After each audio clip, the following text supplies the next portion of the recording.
Hey, welcome to Tone Talk with Dave and Mark. What's going on? It is Friday night. What was that? I don't know. Don't mind me. I'm still broken from NAMM. Okay, you're like, I'm like, did I do something wrong? Yeah. Hey, what's going on, guys? Hope you guys have a good weekend, or have a good week. Um, I'm totally thrown off. It's just like been such a long week, man. I'll tell you, with work, with everything with work. But I know your week was even crazier with NAMM, so that's why everybody's here and going to be tuning in. They want to hear your perspective on things. I wasn't there. I wish I went. This is like the first year I would say that I actually wish I had gone, based on the pictures and based on the activity and everything. I was like, oh man, I wish I was there. You know, with your NAMM booth, they should give hazmat suits these days. Because Everybody's getting sick. well, many people I know, got something or got COVID, or maybe they got COVID and they're just saying it's a cold. Who knows? But it's yeah, definitely. I felt like it was a large petri dish. Yeah. Would it be? But I somehow managed to escape it for the most part. I mean, I felt like I was coming down with a little something while I was at the show, but I kind of powered through that. And then the first few days of this week also, but then it just progressively got better each day. And today I feel totally fine. And it never really was much of anything, a little scratchy throat kind of thing. Right. Or are you a handshaker?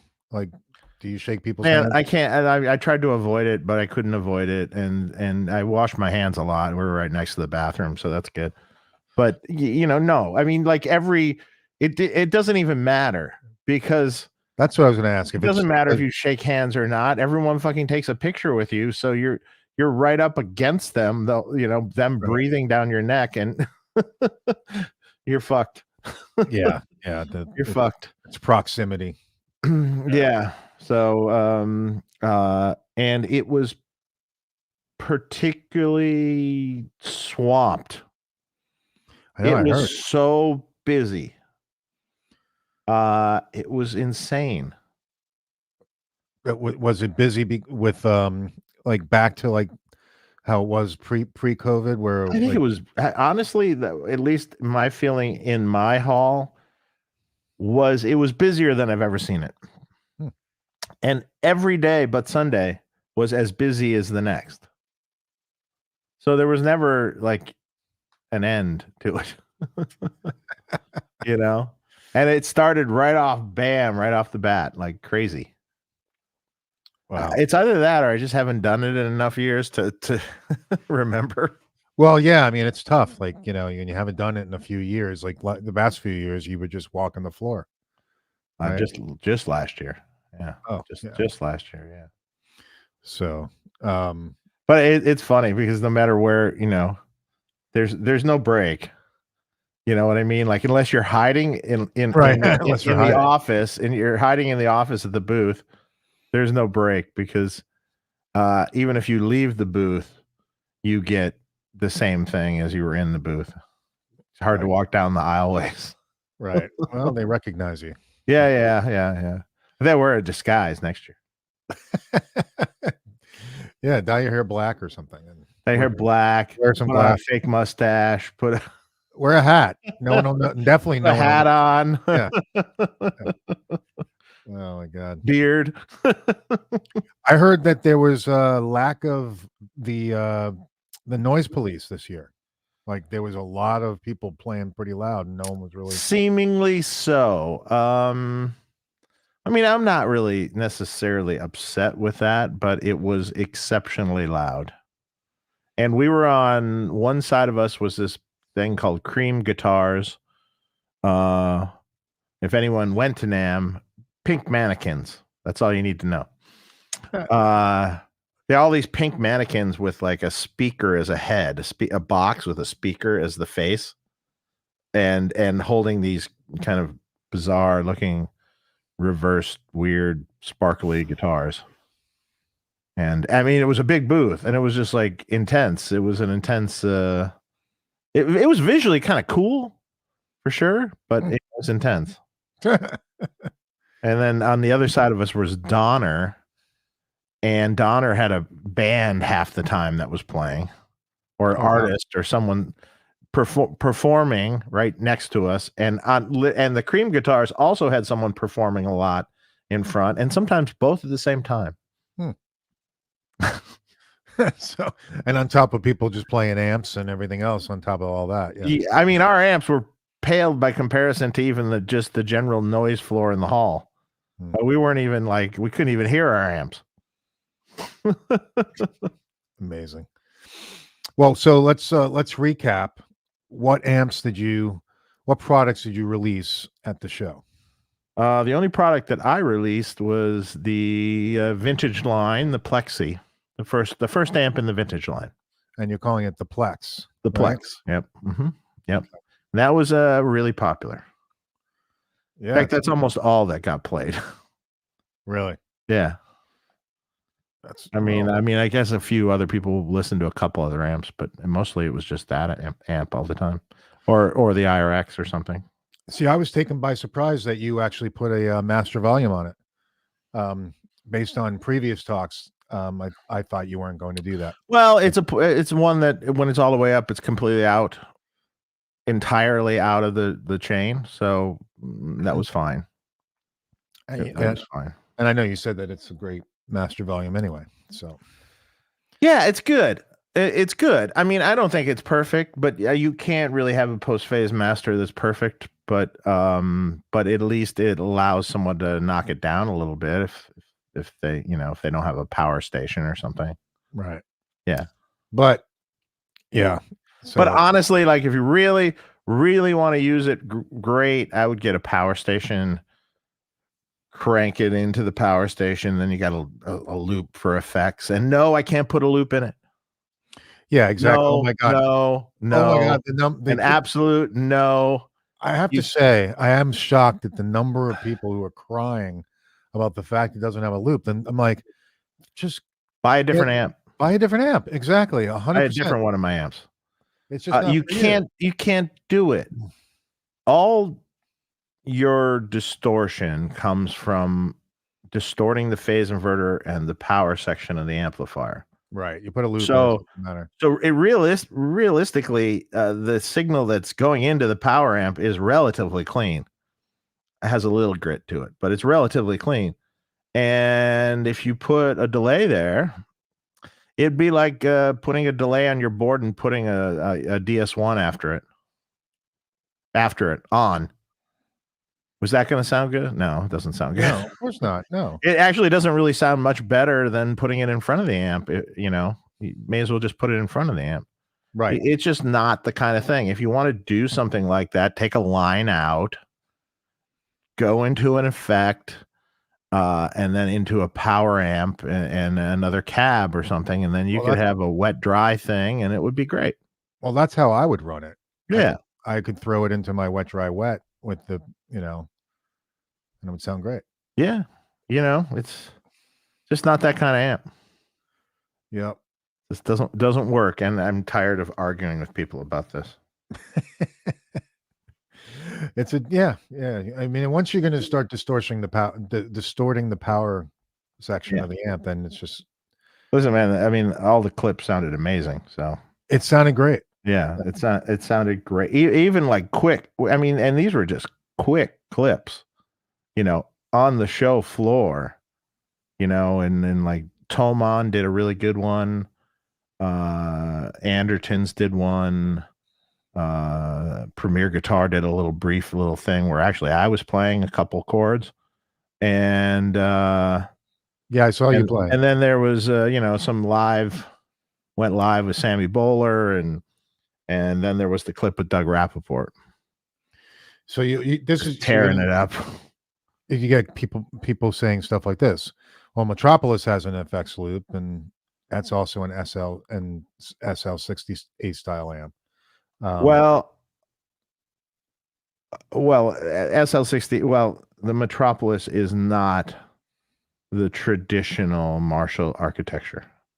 It's a different thing. So Metroplex is not a traditional plexi. I had a Metroplex. Does it sound like a plexi? Yes. But it's not a traditional plexi, so that operates in a totally different way. SL68 does not have a loop. Sure doesn't have a loop. And nor will he put one in. Well, see, there you go. Yeah. Okay. Yeah. It doesn't work. Yeah, there's always going to be people just not happy. It's just the way it is. If you really would like to, if you really would like a loop, I'd be happy to take your $300 that you're going to pay me to put it in. Only for you, you might as well just burn it because it won't be usable. So, yeah, don't even do it. Just if you want to do that, get a power station and you have a loop right there. It's, you know, the amount of money you're going to spend on Dave modding the amp and waiting, you could just get a power station, you know, get a used power station, and you're. And I'm just kind of kidding about that. I probably wouldn't do it. Period. I was going to say, don't, you go down that path, and you know people are going to send it to you. Yeah. Wow. Yeah, I know. I saw it all over the place. It's like, oh, it doesn't have a loop. Jay says, I have an idea. You should get Keith Howe Landsat as a guest. Do you know him? Keith Howland? Keith Howland? Keith? You might, judging from the rest of your thing there, Jay, I think you might have had a lot of typos. Or started drinking. or you've been drinking a lot. That's funny. I think that's what he means. Yes, Keith would be a good guest. Who's Keith Howland? He played with Chicago, a good friend of mine, and he played with Chicago for years. Oh yeah? I mean, for a lot of years. In fact, I got him the gig in Chicago. Yeah, and he played with Chicago for, I don't know, 20 years, something like that. He's not in Chicago anymore, but. All right, let's throw it out there. You know, I'm like wondering what the hell happened to Warren Hewitt. Don't know. He asked to come on our show. I know, he asked to come on our show, and then Warren, what happened? Yeah, you asked to come on our show, and then you just disappeared. Yeah, I don't understand that. I have no idea. Okay, well, Warren, you're welcome to come on. Yeah, just you gotta get back to us. Yes, please do. Let's see. Dave heard sonic reproduction of your 68 a lot in the few interviews regarding the Plex upcoming. Would you please expand on what this means? Sonic reproduction. I think you've used that word. I don't know how I could explain this differently. It's a sonic replica. It is not a replica. It's not a replica in the way it's built. It's not a replica in exact feature set. My amp doesn't have a master. My amp doesn't have tied channels. But when you AB it with an amp switcher, it sounds sonically identical. And this was even when I was finishing it up, I even had Pete in here playing it, Pete Thorne, and we got to a point where we're like, well, I think the new one actually sounds better. so that's how that went. Okay. Yeah. Awesome. I mean, it uses all sorts of, belt and tube sockets and Synergy mustard caps and, all the typical things that I use, 1 watt film resistors and all the good stuff. Why did you decide to do the blended circuit instead of the 4-hole? Out of curiosity. Well, the blended circuit, well, first of all, the way I blended the circuit, it works better than if you just jumper a circuit. That's not the best way to really blend it. I mean, the ultimate way is like with a buffered AB box into both inputs. Well, you're basically getting that now anyway. Almost no one has ever used the bass channel by itself. Right. So That's not a thing. And so it just made sense to blend it. Easier. Right. Worked great. Works great. Works perfect. Right. And then you just And literally, again, just have that down at 0, and it sounds like dimed up. It sounds like my amp exactly. In fact, there'll be a video showing that. Oh, good. Yeah. Cool. Jay sent another one. Yes, Keith Howland. Okay. we did typo interpretation. Yes. Sorry you had to pay twice, Jay. Steve, thanks for the super chat. Dave, thanks for the recommendation to set the bass to 9 to 10 when room volume. Finally got the tone spot on. Okay, I don't really remember what this was about, but I must have given some advice. God, I get so many emails every day, and it's only gotten worse. Well, the more I can't even keep track of the things I need to keep track of. Well, especially when you start selling more accessible products like the IRX and things. Oh yeah, that's a whole nother ball of wax. Yeah. That's You almost probably not too bad. Fortunately, the user group's pretty good. Yeah. Oh, that's good. That's true. Yeah. That is true. There's not too many, although there's some good ones that I've gotten. I bet. Tobias Ryan, hey Dave, just bought a new JJ100, new favorite amp. I noticed it has 5 12AX7s instead of 4. Was this requested by Jerry to change the circuit? No, it was easier for us to do it that way. Well, okay. We had done the BE Deluxe, and then we had to port the boards over to make them use with the JJ100, and the tubes are already in the amp, and it was just easier to leave the same tube socket assembly. And so at that point in time, I just decided to finally give him the clean channel he always wanted, which literally is a front end of a Vox AC30. So the newer JJs is literally the preamp channel of an AC30. Oh wow! Top boost channel of AC30. Is that only the 100? As the junior? That's only the 100. Yeah. Okay. Yeah, I didn't have anything to do with that. I could do it really easy because we had that tube and it was just there and it worked well with the new board and it's easy to do. So yeah. Cool. So I'm glad you like it. Yeah.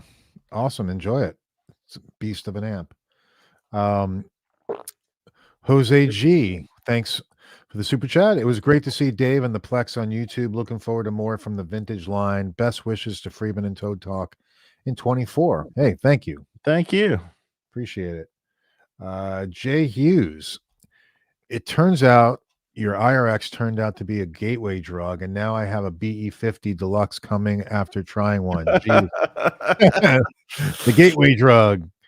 Hopefully my Recto horizontal 2x12 cab will like it, and your loop is as good as I hear. You should like it. I mean, it'll be a little different than the IRX, but it's got a really cool clean sound in that amp. Which I particularly like. It's a real pretty Fendery kind of thing. But it'll rock. Should be good. Yeah, and a Recto 2x12. I have one of those. Should be horizontal. fine. Yeah, it's pretty good. It's generally a pretty good sounding cabinet. Sometimes a little boomy, but it should be good. They have V30s in them, right? They're their own Mesa's own version. Yeah. I actually kept one of them and put in a V30 in the other one. I mean, of greenback. Kind of blended it. I don't play it that loud. Okay, let's J08 Gonzalo Cordova's question on next. There must be another one he messaged. I'm gonna have to find that. Here we go. Oh, I see. That was a good one, Gonzalo. I don't know what you know what I don't know if I paid attention to the actual brand name, But that was really good, actually, particularly good. And yes, we finished it. Is it sweet? Is pisco sweet? It's there's a little sweetness to it, but it's not like overly sweet. There's a little sweetness. It has a little bit of a cognac sort of thing to it. Maybe it's made with grapes, I think, right? I'm not sure. I thought that's what it I don't know. is. It's but it primarily tastes kind of like a whiskey though. Maybe with a little more sweetness and a little slightly different body to it. Mm. I remember we had it in our back room where our makeshift bar was, and I remember I had it, and some people were like, "I don't know if I'm going to do that or try that." And then the guy that works for us, Miko, he's like pours it in. He's like, "Oh, that's good." Pours more in. Oh wow. Yeah. We finished it all. Well, nice. That's cool. I think We I finished tried it. every bottle of everything. I think I tried the pisco last one of the years. The one Gonzalo got to me through his friend was much better than the first ones you brought. So that one was that was a winner. Huh. Wow. Okay. Yeah. All right. So a line out for the Plex, or just buy a line out box. I could do a line out for the Plex. Or you could do a line out box. Yeah. Or maybe I should just make a line out box. Yeah, because I was going to recommend the Bray. The only reason you know what, I've started to stay away from putting line outs on amps because of the questions I get, because people have forgotten what actually that was for. Right. They think it's like, oh, is there a load built in? Is it cabinet emulated? Is it? No. Right.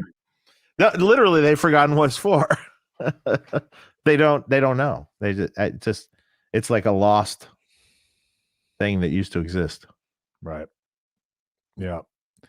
Well, you could. I mean, is that a mod you would do, or you would put it into the I don't actual? know. I'd probably just recommend a box. Yeah. I mean, I could, but Jay said he's not drinking yet. He was skipping or spacing for some reason. No problem, man. We're just joking.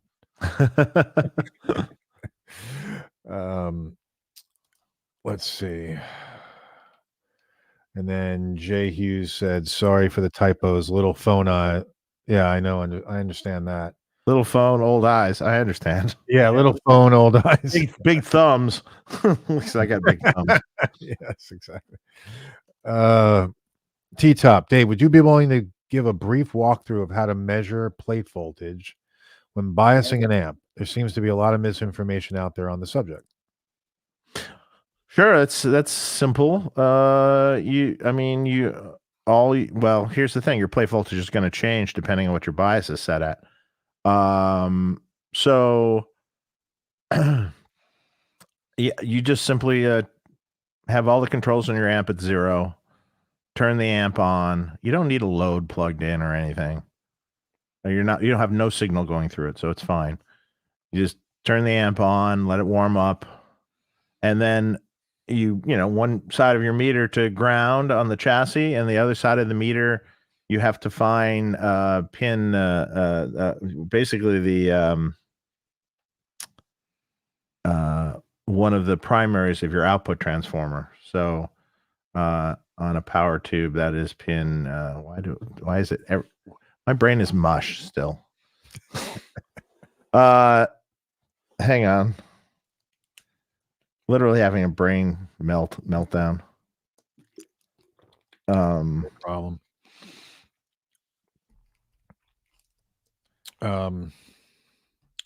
Anyway, you basically measure the plate voltage there. It's on the plate of the tube. And then that's pretty much all you need.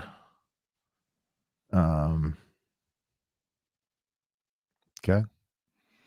So, what were you looking yeah, sorry. It's pin 6. No, that's a 12X7, sorry. I never even think of what pin's what. I just know where it is. You know what I mean? It's like pin 4. Okay. On an EL34. Or 6L6, either way. Okay. That's basically where your output transformer, is going. Mm-hmm. Okay. This is true. If you want the Edward Holy Grail, a loop is not part of the recipe. Certainly not the old albums. I'm sorry. I told you the wrong thing again. It's not pin 4 or pin 6. Pin 3, sorry. Okay. Pin 3. Pin 3, sorry. I really don't think about it, and I'm always and like I just do it, and then I don't know why I can't remember it. Pin 1 and 8 I know are grounded. And 2 and 7 are heaters, so. Vinny, what's going on, man? So many people were bitching about this, meaning the loop situation. It was nauseating. It's a vintage line, no loop in a 68. Yep. This is true. And speaking of Vinny, we will do the next round of cables as soon as Vinny's up and running with his garage and has all the supplies again. We'll make some announcement, but we're not ready yet. All right. By the way, Vinny, I'm going to be in Jersey, so call me. We'll figure that out next week. I'm going to do my industry show, standing in a booth, talking about research. Yay. Okay.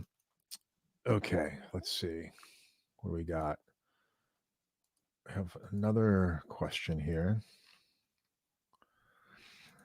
Zeke Downey, what's going on? Dave, thanks for the advice on the ISPG string decimator for my Friedman heads. Works great. Great. Killer. Excellent. What are you running into the loop? I think in front and the loop. Got 2 of them? No, that's how it hooks up. Oh, really? Yeah, it takes the key input from the guitar and then goes into the front of the amp, and then the other half of it is in the loop of the amp. Of course, that creates a ground loop, which I think I explained to Zeke. Then you have to fix that problem, but I don't know why these people don't get this shit right. Of course, I can't even remember what pin is what. So there you go. You had a long week, man. My brain is mush. Yeah. Jesus. I think people understand. Jay Hughes, thanks, man. The clean Buxom Betty was why I went with the BE50, of course. I love the BE channel. My perfect amp might replace the HBE channel with a Plexi channel. I'm available for endorsement model, sells 3 or 4 easy. That's funny. Yeah, I have the Buxom Betty clean on my BE100 actually. It is possible to do a BE channel and a Plexi channel,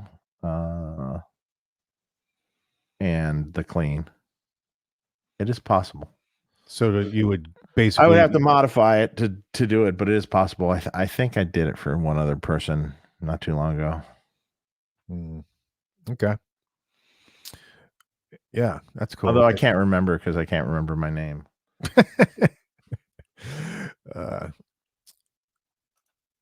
It's right there under your picture right there. Oh yeah, right in front of me. Okay, that makes sense. That's why I don't remember my name. Yeah, that's why we put it there. That's funny. Nicholas Rivera, hey Dave, I have a Run 50 and use it with the SIR reactive load. Amp is set on the 4 ohm output because it just feels better on the reactive load. This also happens with my SL68-7. Any idea why? So you're running a mismatch. It does kind of feel better. Anytime you mismatch a little bit, even into a cabinet, it does feel different. It can sometimes feel a little juicier, like under the fingertips. Really? Yeah. 8 ohm into a 16 ohm cab or something. It sounds different. There's a little more mid range and it can be just a little juicier feeling. And it's not going to hurt anything. No. As long as you go 1-to-1, right? But you're not going like a 4 into a 16 or something like that. Yeah, you don't want to. Yeah, you don't want to go too far of a mismatch. That's bad. Yeah. Okay. Interesting. Never knew that. All right. So what other things came out through the boutique line? It was the Synergy head, right? The little 20 watts Synergy head that takes a module and then it has a built-in clean channel with built-in IRs and software very similar to how the IRX works in the software. And that's a little monster. You can have, any channel you want in it and a clean channel, that's great. And it's 20 watts? Yeah. Mm-hmm. That's 20 watts. And I saw a Dr. Z module. There is a Dr. Z module now. The Z-Rec. That's interesting because they mimic the phase inverter distortion that happens in an amp in the module, which is I think a first, and it works really well. Interesting. Yeah, it's cool. Well, good for Dr. Z getting his name. Yeah, it's a cool sounding module. It's good. Awesome. Yeah, I may have to pick that one up. Then there was the Soldano preamp. Right. The rack mount Soldano preamp. That's super cool. Updated clean channel, so it's more sort of Fendery sort of in its nature. Instead of the original one was pretty dead sounding. Most guys that used the original one often used it with like a parametric EQ to tweak how it sounded, like Mike Landau and Steve Lukather and stuff. Right. And the crunch channel on the original was also kind of a slight bit of a dud. Not many people love that. Mostly they loved it for the third channel. Right. And I wouldn't say dud, but it was kind of loose and not really like as cool sounding as the third channel. So that's been updated. But the units that were there at NAMM were not functional, right? Or were they? Yeah. Oh, they were working? Yeah. Oh, I didn't know that. Okay. Fully functional. Yeah. Awesome. And that's got IRs also, stereo loop. It's a real good update. When's the Plex planning on being released? Oh, we're literally like trying to get the parts together for the boards right now, and going to go into production here. So I mean, maybe 2 months from now. Okay. We have transformers, we have chassis. So sometime in April, May. It just takes a minute to get all the parts together, then make all the boards, and then actually assemble the amps, then actually test the amps. And it's just like, and we don't really launch anything until we have at least, a good amount sitting there to be able to launch with. Mm-hmm. So makes sense. You'll see videos when it launches. Awesome. I'm going to be kind of selective on who's doing the videos. Yeah. Well, you want to represent it right. I want it represented right. I want someone that understands what it is to represent it. And there might be less videos than normal. So hey, sometimes it's quality over quantity. Yeah. Right. I mean, there's probably a good chance that we've already sold out the run. So probably. Well, save me one, please. There probably is a good chance that the first. I have no idea, but I'd have to check with sales. I want an early serial number one. Okay. Please. I really do. I definitely. This is like the amp, the van. Yeah. So could always have Proto 2.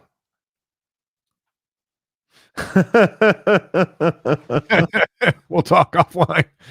Yes, please, God, that would be beautiful. Booma Benz.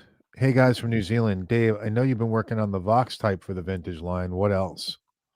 So far that's the Vox is next. And I don't know what comes next. Anything could come in this. We can do. It's kind of wide open. We could do a limited run. I mean, truly limited run of things too, if we wanted to. Like, if I wanted to make, say I wanted to make 100-watt plexi. There's 50 available, and that's it. And could do something like that. I'm not saying I'm doing that. Right. So don't quote me on that one. Maybe the Richard Fortis amp will be a limited run under the vintage line. Maybe other artist clones of certain amps or iconic amps might be under that line, maybe other, choices for the vintage line. If people have some ideas that they'd like to see, let me know. Right. So I talked about a Fendery type thing too. I was going to say, would you do like a Yeah. twin or something like that? Yeah. I got a couple ideas for that. Mm. But all of them will be they'll be non-channel switching, non-loop amps. Yeah. Just like the originals. Now, I'm not saying non-loop. Now, if I copy an amp that had a loop in it, or we do something limited run or something, it'll have a loop in it. You know what I mean? Like the Mars Richard Fortis amp, did that have a That loop? technically didn't have a loop in it, but that one could have a loop in it.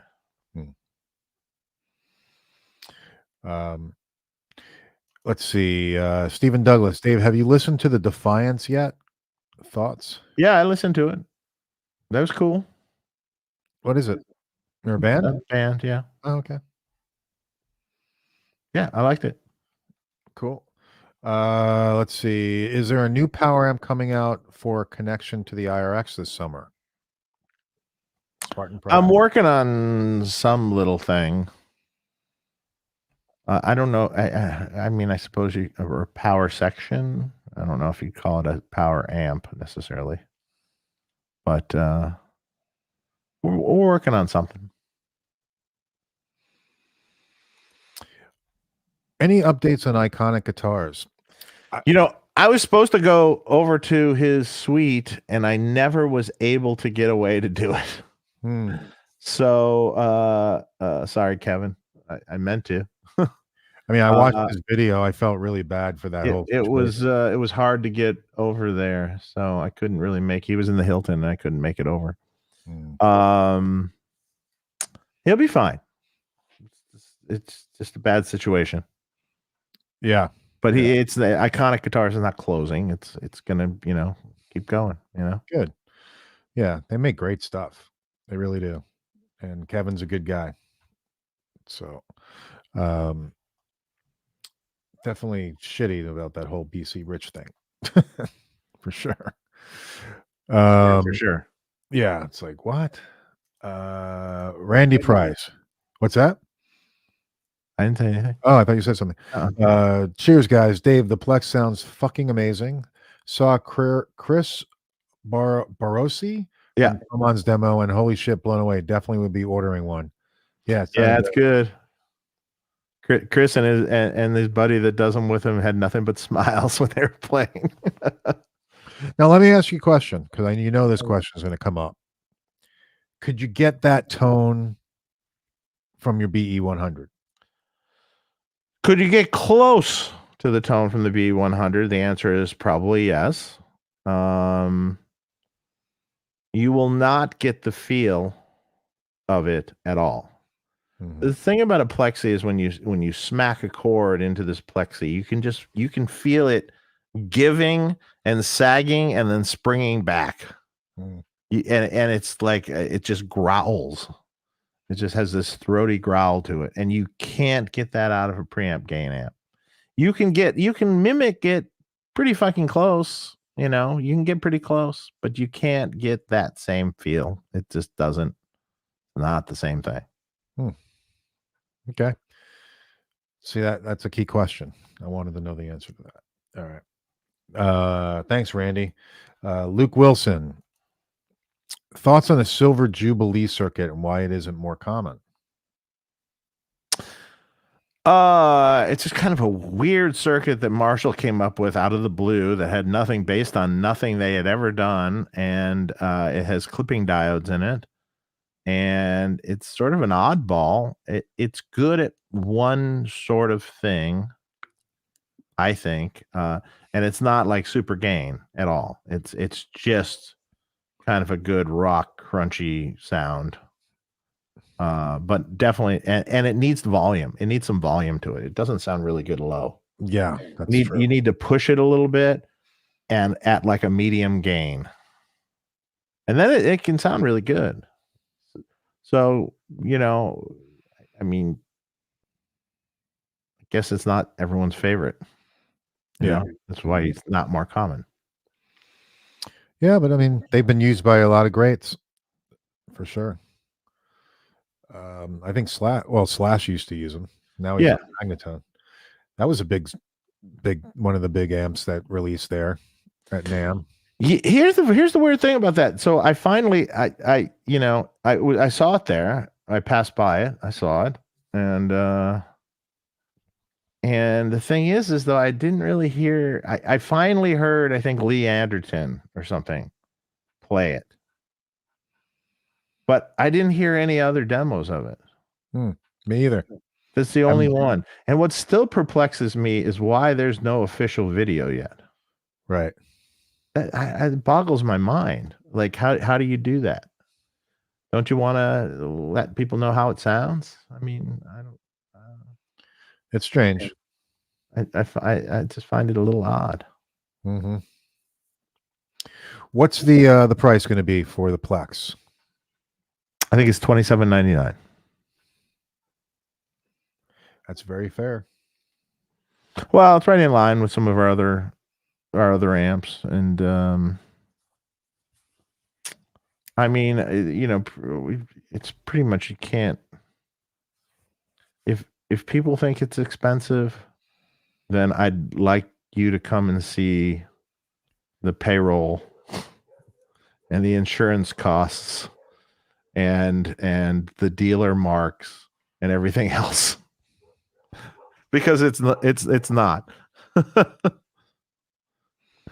It's hard, and manufacturing something in California. I mean, yeah, hard. Yep. Yeah, absolutely.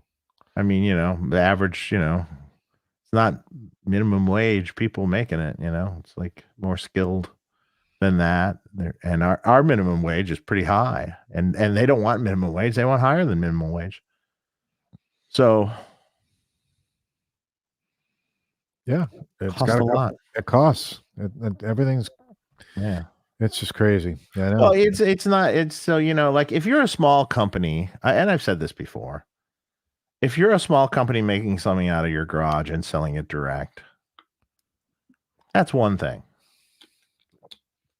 because it's you making it, and that's your only employee. That's the only thing factored into that. As it scales up, well, you have an accountant, maybe two people in the accounting department. You have a production manager that orders all your parts and all your stuff. That is a high paid guy that makes everything run. You have packagers and boxers and people that are, making the head shells, and you have your insurance costs, your certifications from CE, and certain things that we have to get certified, those costs. You have costs to trademark names. You have the costs go on and on and on and on. Yep. And plus the rent of the building, which Right. isn't cheap. It is California. The overhead is insane. And that's when you get bigger. This is what happens. This is what you get bigger. You don't actually make more money. You actually maybe make less. Well, yeah. I mean, the margins get thinner. Yeah. and Yep. There's only so much you can ask for a product, right? And then if you're in a what do I want to say? If you're if your business model is to sell to stores and retailers and different things, well, everyone wants their cut. Everyone has a cut, and not only that, you do a certain dealer mark for a dealer that comes off the top, right? But then often it's free freight to the dealer, so then you're eating the freight on it, so your cut then got smaller. And then if they offer financing, guess what? You pay part of it. Right. Yeah, we pay part of. If you're buying on financing in Sweetwater, we pay part of it. That was a new one to me when you mentioned that last time. Yeah. They don't. It's there's a cost for that, Wow. And some of it's passed on to us. Not all of it, but some of it. Well, speaking of Sweetwater, I forgot to mention our sponsors. So let's go through that right now, if you don't mind. Yeah. So guys, make sure you use our Sweetwater link below. Shop at sweetwater.com. They're awesome. They've got amazing stuff. Pretty much everything you'd like to buy. Great customer service. And we have an affiliate link below that basically it just gives a little kickback to the show if you buy anything. Please use that link. It's in the description of the video below. We also have Thomann. We have a link for Thomann as well. Same thing. You get a kickback if you buy anything from Thomann. And then also fixpedalboards.com. So check out fixpedalboards.com. They've got upgrades for your pedal boards. All right. Yeah. Also, I want to mention I got an email from Lefty Mike, Mike Hart. He wanted to know about 5751 tubes. Says, question for the next show. I'm reading a lot about preamp tubes lately, and the articles keep referring to the 5751 tube as a better sounding 12AX7. Can you explain the sound differences I might notice if I tried one in the Freeman amp and V1, V2, and so on? Thank you. Generally speaking, 5751s are just lower gain. That's been my experience. So I probably don't want to do that. I mean, and well, maybe if that's accomplishes a goal. I mean, the best thing you could do is try it. And also every single 5751, depending on where it was manufactured and what's current or not, sounds different. So every brand of preamp tube, or several kinds of the same brand preamp tube, sound different. So, in fact, every preamp tube sounds different, even if it's the exact same tube.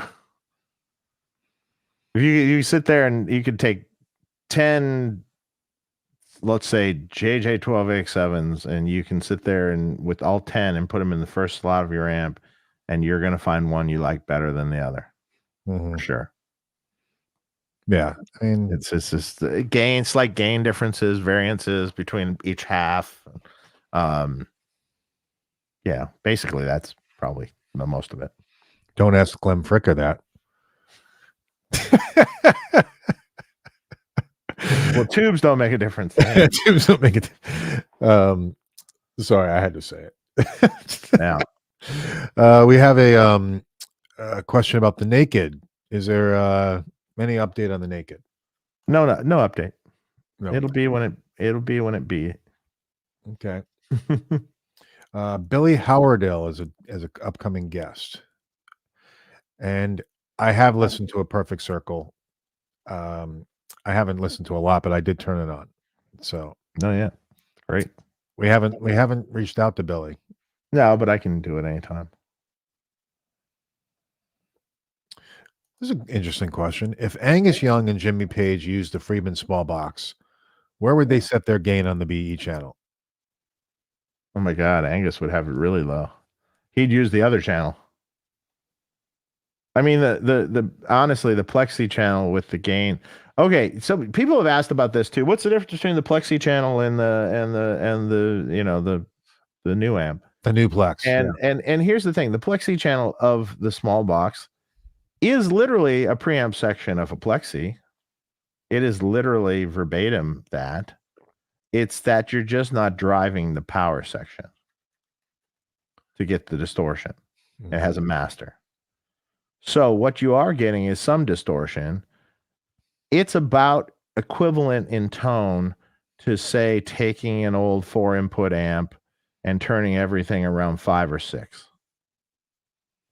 So that's about equivalent. Like if I take my Plexi and compare it to the Plexi channel in the small box, if I set my Plexi amp, everything around 5-ish, 6-ish on the dials, that gives you that tone, which is very much what AC/DC is. It's not a real gained out at Right. all. You know, It's it's really not clean. it's not the amp on 10. No, it's really clean. So the Plexi channel on a small box with the gain on 10 on it gives you that sound of a kind of Plexi halfway up, which is roughly what was used. So it's great for that. If you do crank a small box on 10, you do get the kind of gain that the other amp will get. There's a couple little teeny differences in the circuit. If it's a newer one, you'd have to turn the thumb knob at 0. And depending on how I set the effects loop up, it might be not quite pushing the power section quite as hard as it would be if it wasn't there. Because sometimes I trim it back just a tiny bit, so because it just sounds better and it doesn't come on so fast. Yeah, and as far as the second channel, the B channel, I don't know if either of them would use the other channel, to be honest. And if so, the gain would be way back. Yeah. Yeah. Yeah. So that makes sense. Okay. Yep. Not much gain. Christian, pin 3.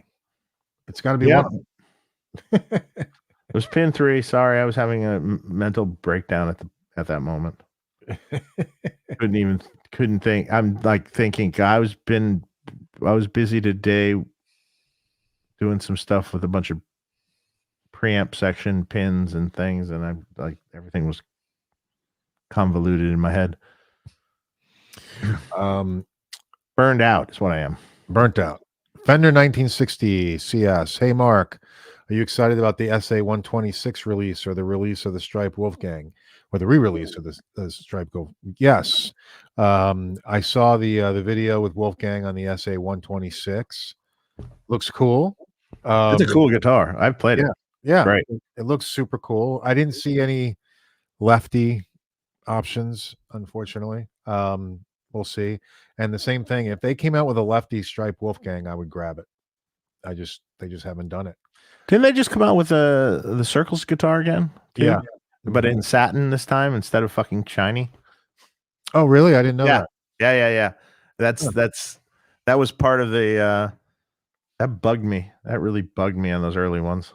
That it was shiny instead. Yeah, it can't be shiny.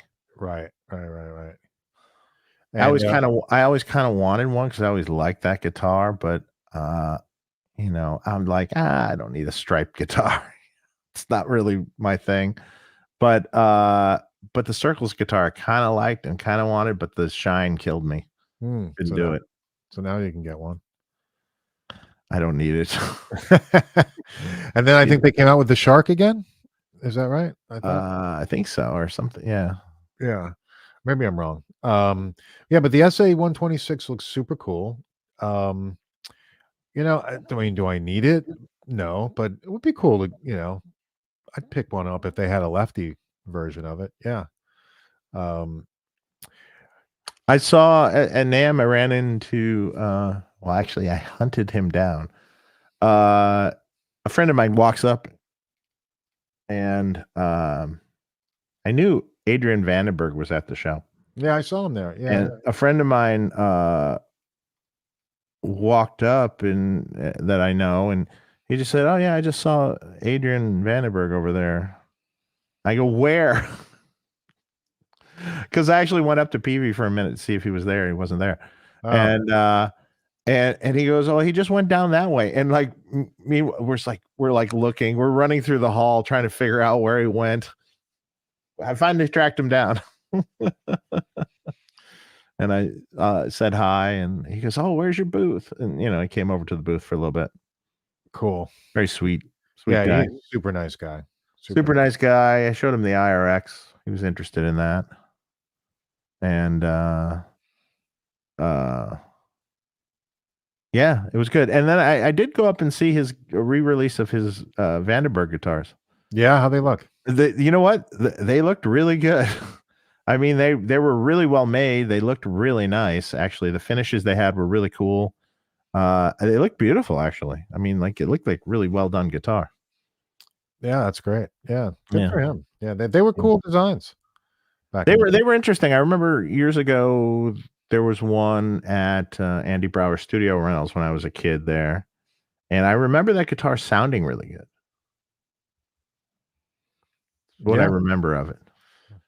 Well, I mean, good for him. I'm glad it's back for him.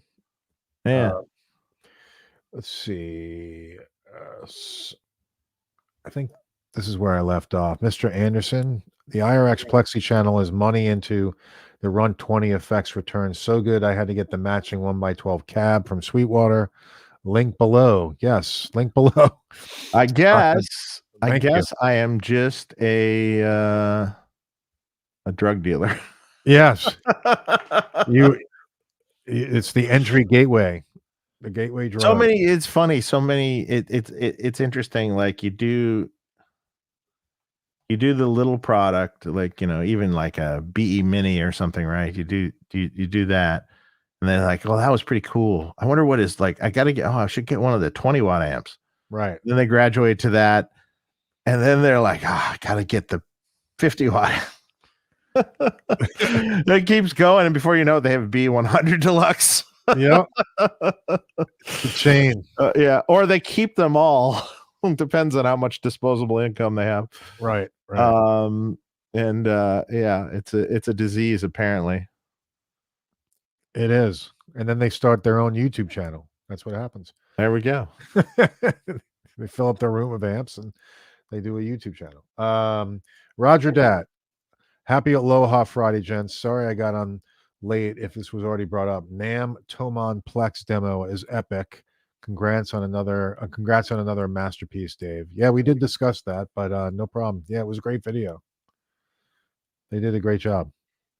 It was good that I actually was surprised. I mean, Anderson's pumped out videos like they were going around like they were tossing them out amazing that evening. Yeah, I was like, wow, they're editing. They're doing videos like and editing right there. That's kind of the way to do it. I mean, like if you're gonna do it from NAMM, you should really get on tossing it out right away. Yeah, well, because they're trying. I mean, I think that's what they're trying to do. Cover it. Cover NAMM, and get the first scoop. And get out there before everybody else. Yeah, and and the other thing about the Plex too that I just have to tell everyone this is not a hand wired amp. I've never said it's a hand wired amp, so it's not a hand wired amp. And I specifically didn't make it a hand wired amp because I wanted the parts distances to be so close to everything, to the tube socket and everything, that there's almost no wire or trace to the actual part. And it's just a better way of making things. Has the belt and tube sockets, has the 1-watt film resistors, has the Synergy mustard caps, has all of that. But I was able to place things so close to the parts, it's almost like there's no wire. There's no nothing. And also there's no mistakes. And we've had lots of pot problems recently with potentiometers, with tin whiskers. And there's none of those problems because these are sealed pots and they're conductive carbon. So that's out of the thing. So I really thought about how it's built and how durable it is and how I could do it in a modern way, capturing every nuance of the vintage tone. So that's what I did. Mm-hmm. Okay. Makes sense. And the sound should speak for itself. And then at the end of the day, that's all that really matters. Yeah.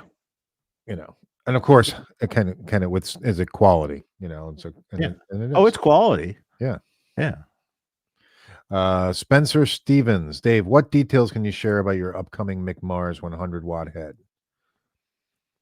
Well, it was Richard Fortis's amp that used to belong to McMars that Richard sold at an auction of his gear for an ungodly amount of money. And before it went away, I got to document the whole amp. And this is supposedly the amp that was used on Dr. Feelgood. So that's the amp. Pete Thorne did a demo with it while I had it. So that's up there. And I kind of mocked it up in one of my 100 watts while it was here to see if I can, capture the same sound. And I was able to. So this isn't an issue. And we're going to do it. Cool. How many? I don't know. It might be a limited run. I mean, it won't be cosmetically the same because that amp looked like a train hit it. Right. Yeah. It had holes drilled in the front of the amp.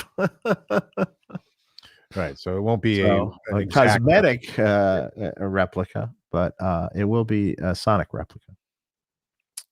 That's cool. And it's going to be. Is it going to be called the Richard Fortis or the McMars? I don't know what it's going to be called. I owe Richard a phone call to discuss all these details. So this is kind of premature, but it's been in the works for a long time now. Right. I just kind of getting some breathing room to be able to do it. Yep. Sonic Blue 1922. Thanks for the super chat. Happy 2024. You too. Congrats on the Plex, Dave. Can't wait to get one. What's going on with the guitar line? Any chance you would work with guitar line is out. It's shipping. People keep saying this. I know it's not on our website, but it will be shortly. So where can people see them, find them? Sweetwater has some. I mean, other of our dealers have them in stock. Just search Friedman Guitars and you're going to see a bunch. Okay. There's places in Europe. There's places in Spain. There's places, that all have them. Peach. Awesome. Good. Well, that's good to hear. Kevin Leary guitar. Is this really Kevin Leary? You know who Kevin Leary is, right? No. The guy from Shark Tank. He's like a multi. I don't think it's Kevin Leary. I'm just kidding. But the new amp sounds great. I picked up the D1500 Great Delay. What rack mixer do you recommend for running things in parallel? Well, what things and how much stuff do you need done in parallel would be the question. I mean, there's not a lot of them left anymore. I mean, Red 7 makes one, a little rack mixer parallel switcher deal. RJM has a little tiny one that can be used for a rack. That's almost like a pedal size unit. It would depend on how many things you want to mix. So there's some other things out there you could use too. A favorite of mine is there's an Ashley line mixer that's really good. It's kind of on the expensive side though, but it's really well made and really done well. Okay. Thanks, Kevin Leary. Stormlight Architect. Dave, where's my purple gel 50? I didn't see it at NAMM. And great googly moogly. Why is the new Sin head 20 watts? It's like $15 more in parts for a 50 watt. Love you guys. Glad to see NAMM alive again. Well, first of all, there is a 50 watt Sin head. There is. Sin 50. It already exists. Second of all, it's more than $15 more, but it's considerably more than $15 more than a 20 watt. Gel 50 doesn't exist yet, but maybe it will. Okay. Clyde Thorpe, thank you. Dave, would it be possible to turn the BE channel into a small box? in a small box into a PTV2. Thanks, Dave and Mark, for having a show with such great content. Hey, thank you. If I Sure. can read. It's see, none of us can. I can't think of the pin numbers. You can't read. We're a mess. Yeah. Yeah, sure. That's like 3 resistors. A 3 resistor change. So That'll that's a little more gain, a little more aggressive. okay. Aravello 93. Thank you. Dave, any chance there'll be a 2204 JMP in the vintage line, but with more gain? Isn't that already one of my other amps? Maybe not in the 50-watt format. I mean, that what you're describing sort of is the Jakey Lee kind of circuit. In the one mode, it's 2204 is an 800 circuit. 2203, 2204, and 800 are all the same preamp. So, well, you'll be really in luck if I do a JEL 50 now, won't you?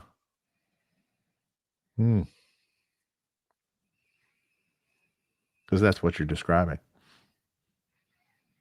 Someone just sent me a message. Now I can't get it. That's bizarre. Someone sent me a message on Messenger. I don't know. Anyway, okay. Jay Stevens, Dave, the Fortis Mars mod you did for me sounds great. It would be very cool to have in a 50-watt head. Okay.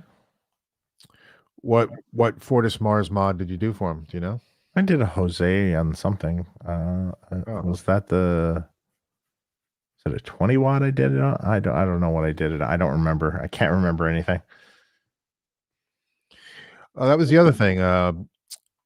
Thomas Blue came out with the Amp X, right? Mike Rose, thanks for the question. Have you tested Amp X in an emulation of Plexi? What were your impressions? I didn't test it. Thomas played it for me, and it seemed to sound really good. It sounded cool. He played a few things for me, and it sounded really good. I mean, it's cool little thing. Is he coming out with it, or is it officially? It's not officially out yet. Okay. Corey James Guitar. How is BE100 Deluxe Channel 1 versus Plexi on feel, or Plex on feel? Also have a U6 SL67 with Metropolis effects loop. May update 67 to Mark II. Should I remove the loop? Thanks. Well, I would imagine that the Metro loop has a bypass switch on it. Maybe it was installed that way. If it does, I mean, it's out of the chain. So you don't maybe necessarily. I mean, B100 channel, I think I described this earlier back in the chat. It's like if you took the Plex and put everything at like 5, it's just breaking up and it's not exceptionally distorted. That's how the Plexi channel on my other amps is voiced, because you're not cranking it into the power section to get all your saturation. If you do crank one of them, you get close to the same kind of thing. Although I really worked on getting the feel just like my actual real one on the Plex. Like the circuit is the same. Okay.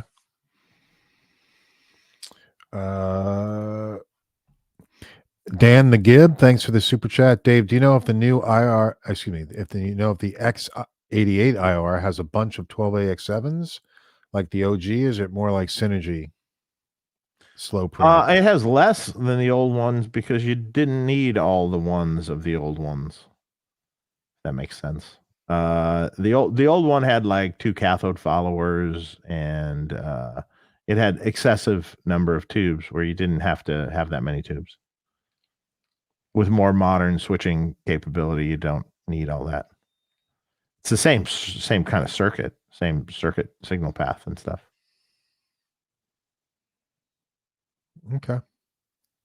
I forgot off the top of my head how many tubes are in it. I don't remember.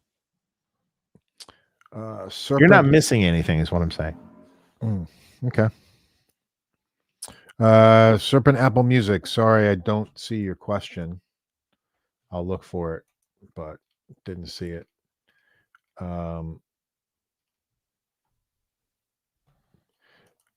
Steve Nowicki, aka the star guest of EVHCon in Connecticut a few weeks back, would be a fun guest if he was allowed to come on. Dave, I know you don't listen to the Howard Stern show. No. Yeah.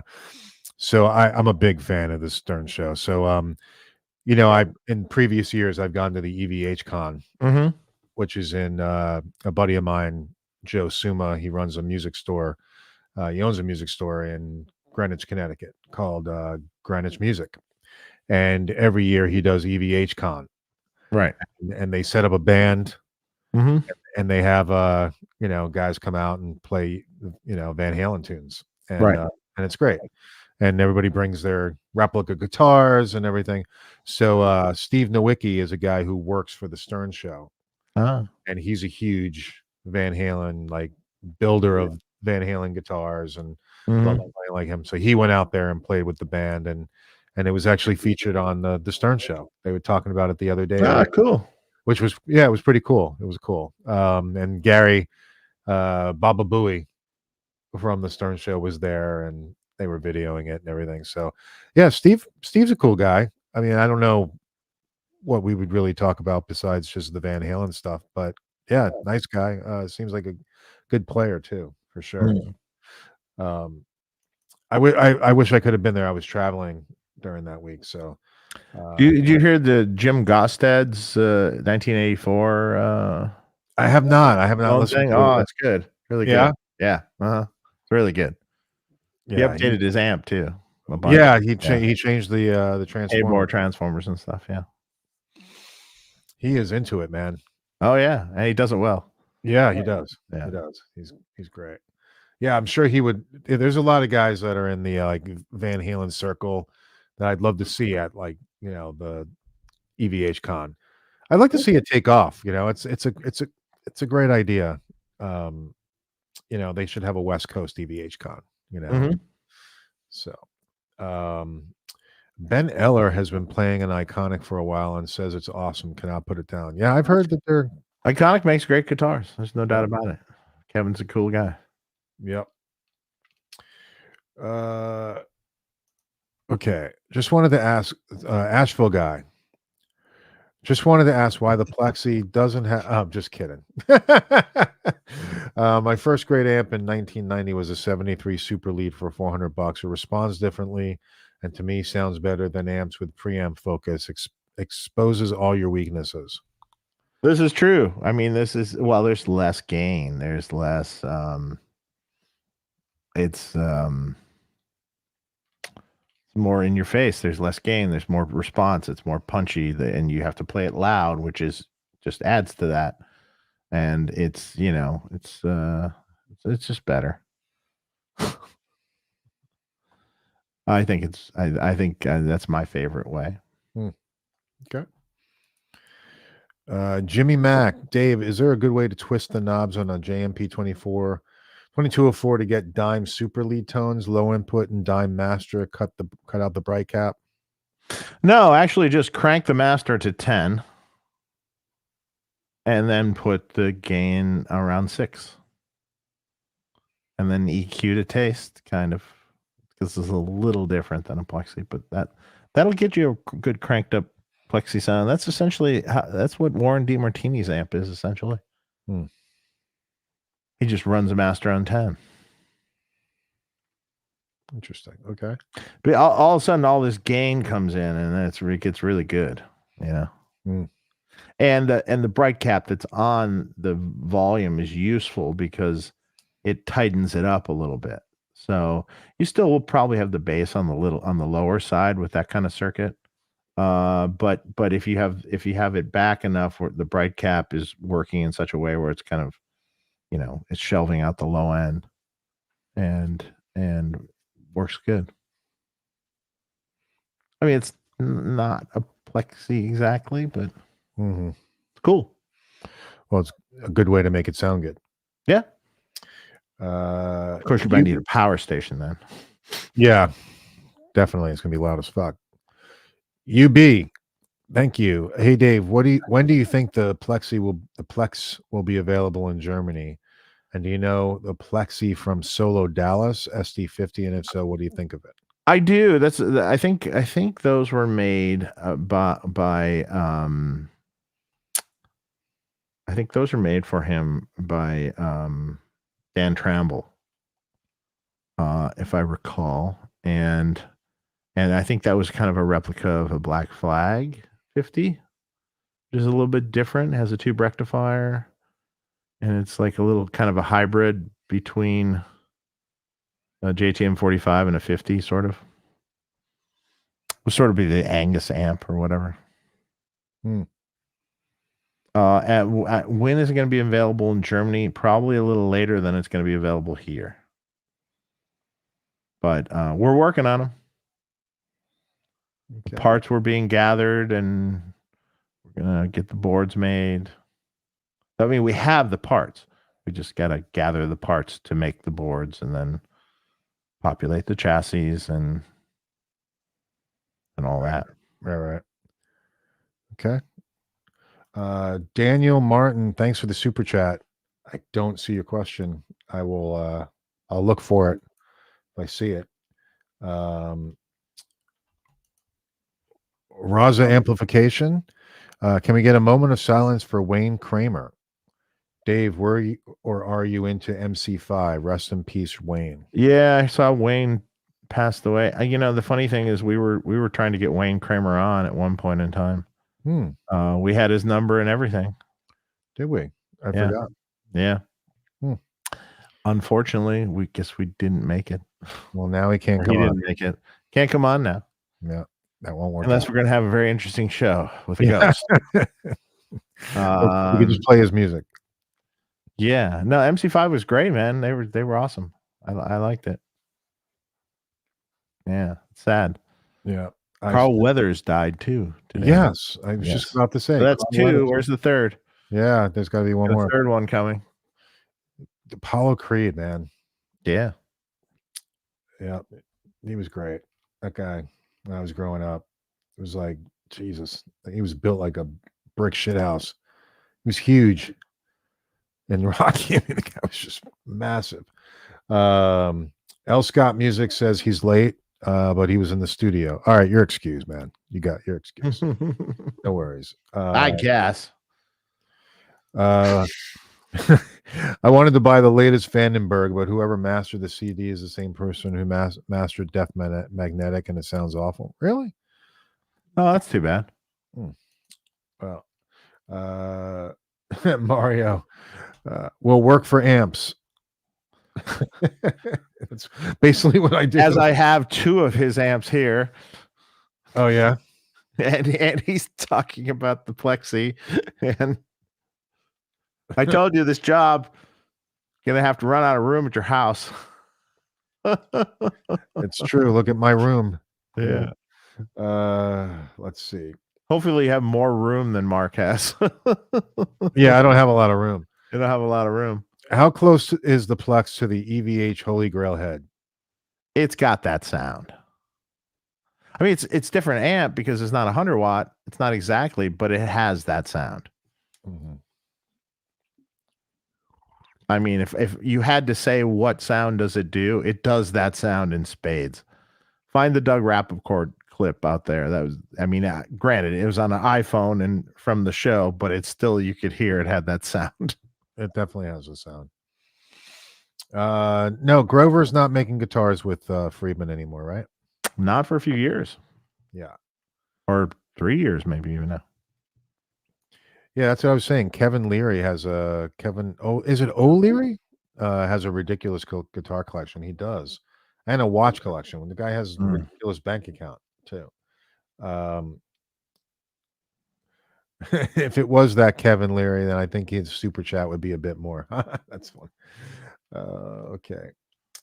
James H. Hey Dave, I have a JJ100 that has 2 different types of preamp tubes, Electro Harmonics and Boutique, and only 2 of the 5 have preamp tube covers on them.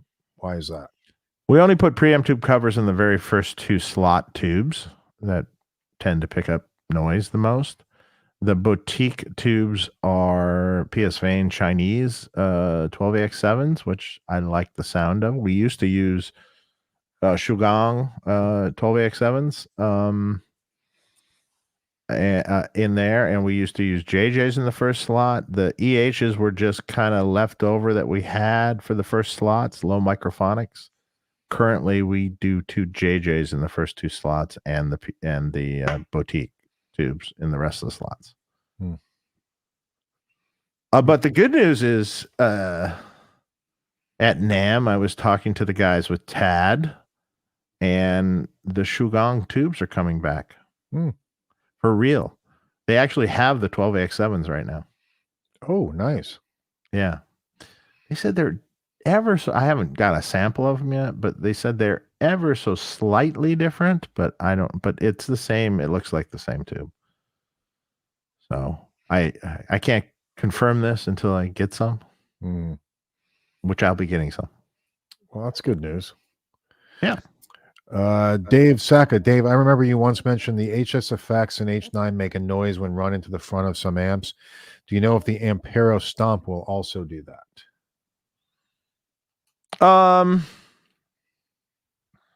The H9 does. The HXFX isn't too bad. An H9 for sure does. Makes a ton of noise. In fact, horrible. As far as the Ampero, you know what? I haven't actually set it up in a 4-cable method yet to really test that here. I do have it. I was using it in the loop of the power station at NAMM. Sounded great for that. I really like their stuff. They got the new stage too, and that's really cool. Michael Nielsen did some videos with that recently, and Yeah, I think he's got another one coming out shortly, comparing it to the Quad Cortex. And man, those guys are really thinking. Those guys are really good. They've modeled things in there that are really cool things, like you don't normally get, like an Arion stereo chorus is in there. You don't get that in other things, you don't. Some obscure, exotic boosters and Barber direct drive boosters and all sorts of, stuff that is real boutique-y. Delays 2290 and like different things, and it's good. It's really good, and it's only getting even better. And as some feedback comes in from users, they update firmware and improve it even more. Wow, that's a real company to watch. Nice. Where they look? Are they? It's a China-based company. Some of the people that work for them aren't Chinese though, but the tech that they have is super strong. I mean, it's good. It's not just a clone. They're a real. It's a big company, and it's a real tech-oriented company. Wow, well, that's good to see. Yeah, and the products are really well made too. I mean, like the packaging is beautiful. I mean, like it's like like when you get iPhone packaging, it's like gorgeous, kind of how it's all put together. The packaging for their products are just like fabulous. Wow. And if you look at their website, all the documentation and everything is so well done, clean. I've never purchased a product of theirs, but I'll have to check it out. Yeah, it's cool. And they're readily available, like on Sweetwater and stuff like that. You can buy it. I don't know if they sell at Sweetwater yet. I'm gonna look. I don't think they do, but they're readily available. You can get I have the smaller one, the Ampero 2 Stomp. It's a good pedal. Hang on. I'm trying to do it. That's what I was using at the show. For the Plexi, at least.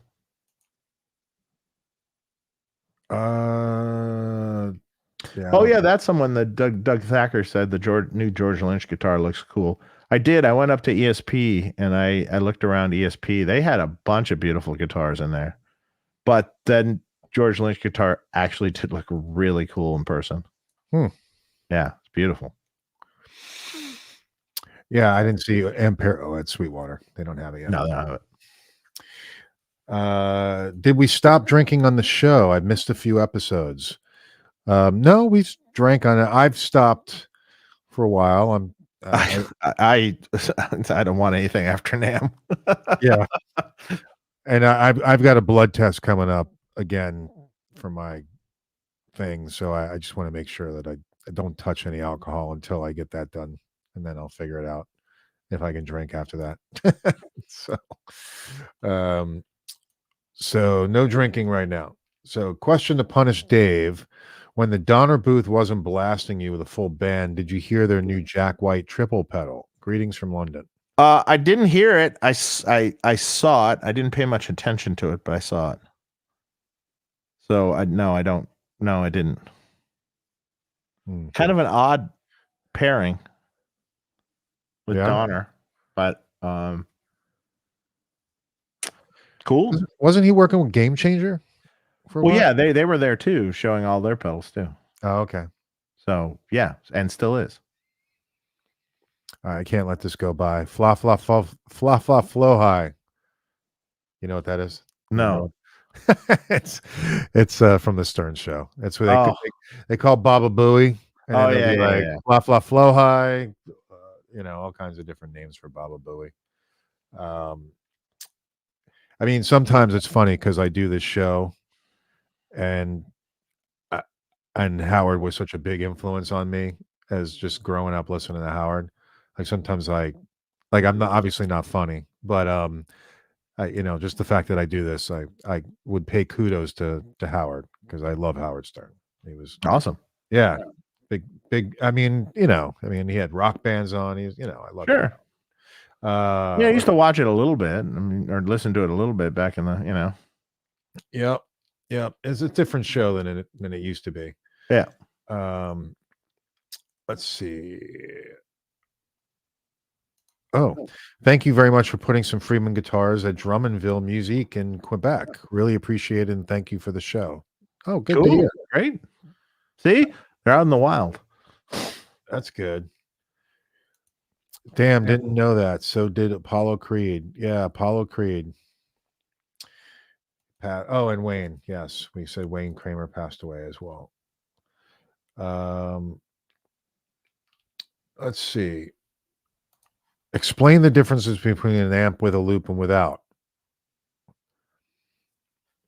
Well, one has a loop and one doesn't. You knew that was coming. Yeah. I actually don't understand. One has a loop and one doesn't. You can't have a loop in a plexi amp because if you're planning to use it distorted, like turning it to 10. Turning it to 10, all the distortion comes from overdriving the phase inverter tube into the power section. So if you're doing that, all the distortion is after your loop. So if you stick a delay in the loop, it's like you took another amp with an effects loop and put a delay in there and then put a DS1 after it and turned it on. But that sound good. The delay is just going to go. No, it basically sounds like the delays in front of the amp. Right. Very similar character. Like the repeats are kind of clean and like it's even more splattered. It's even worse. It's better in front of the amp than in that scenario. Right. Well, but with other kinds of amps, most of your tone is all coming from the preamp section of the amplifier. So meaning you have multiple gain stages and those are distorting early, and then an EQ, and then out of the EQ, out the send of the amp, and then that goes into a pedal, into a clean power section back in. So you're not distorting the power section. Yeah. Now, if you turn that amp also to 10, you'd ruin the delay also.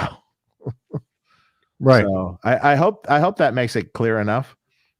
I think sort of God, if I answer one more question about the plexi loop, I'm going to freak out. We got inundated on Facebook or wherever the hell it was. Oh my God, I saw that. Fender 1960 custom shop. What's going on, Dave? What would cause a Sin 1 with a Dirty Shirley module to be set at certain volume. While playing, it will randomly get uber loud for a few seconds and drop back down. Sounds like a tuba. I mean, it could be all sorts of things. Could be a bad pot somewhere. Random pot, a random bad connection. I don't know how's the Sin one hooked up? You know, what are you hooked up into? How are you listening to it? I can't answer it entirely. It depends. Got to do some troubleshooting. It depends. It depends. I don't know. It depends doesn't really fit this situation exactly, but no. Okay. Hard to diagnose would be a better. Yeah, that's a tough one. Well, do you have another module? Put another module in. Does it do it with a different module? Let's start there. If it does it with a different module, then you know it's something to do with your Sin 1. Could literally be a broken pot on the front of the amp in the whatever that knob is, where it's like simulating a feel of an amp. Oh, it's the sag. Sag, yeah. See, I can't remember anything today. Weird. I must have took some brain cells off. You gotta go. You gotta sleep. You'll come back. Well, I literally went straight from NAMM being slightly sick to straight working on rigs all week for a deadline I had. And then I have to travel on Sunday. I have to travel to Lake Havasu. There's no rest. Where's Lake Havasu? I didn't even know where that was. Is that California? Arizona, I think. Oh, okay. Technically. Oh wow. So you flying there? No, I'm driving. Oh. Like 5.5 hours. Oh wow. That's a trip. So it's supposed to be raining, so that should be fun. 5.5 hours by myself in the rain driving. Oh, awesome. Great. Yeah. Yeah. I did that last week in the Northeast. I drove from New Jersey to Connecticut, from Connecticut to Pennsylvania, from Pennsylvania back to New Jersey, then from New Jersey to New York. I wanted to kill myself. Yeah, I know. I've done similar things when we were doing like some clinics and stuff back east. Yeah. Yeah, for sure. By the way, we have almost 500 people watching. Please, awesome. Press subscribe and click the bell. I want half of you to do that. Yes, right now. The sooner we get to 30,000, toss some likes in there too. When we hit 28,000, I'm going to start working with James over at Rewind, and we're going to do something for a giveaway at 30,000 for a pickup. All right, so just wait. Those pickups are good. Yeah, and the pickup that he wants to give away is like really special. Like it's made from vintage wire and stuff. Yeah, it's all.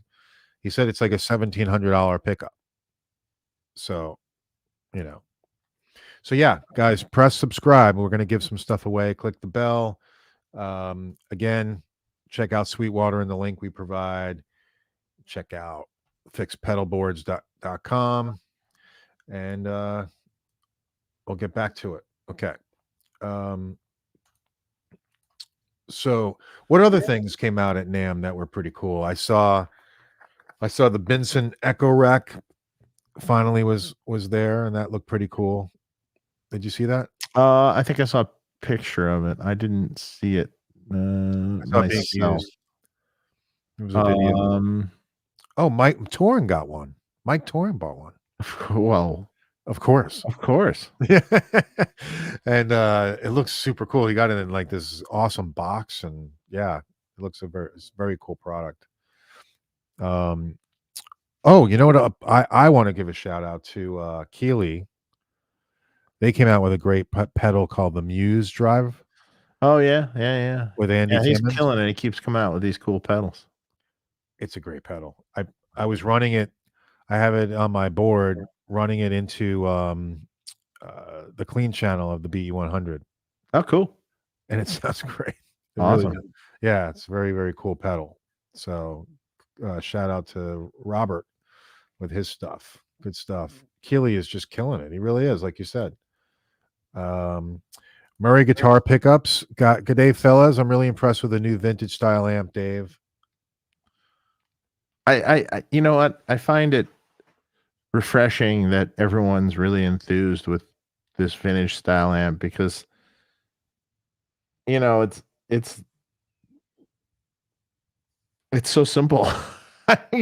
It's so simple to get it right. And it makes me very happy that people like it because it's like it's an anti-technology product.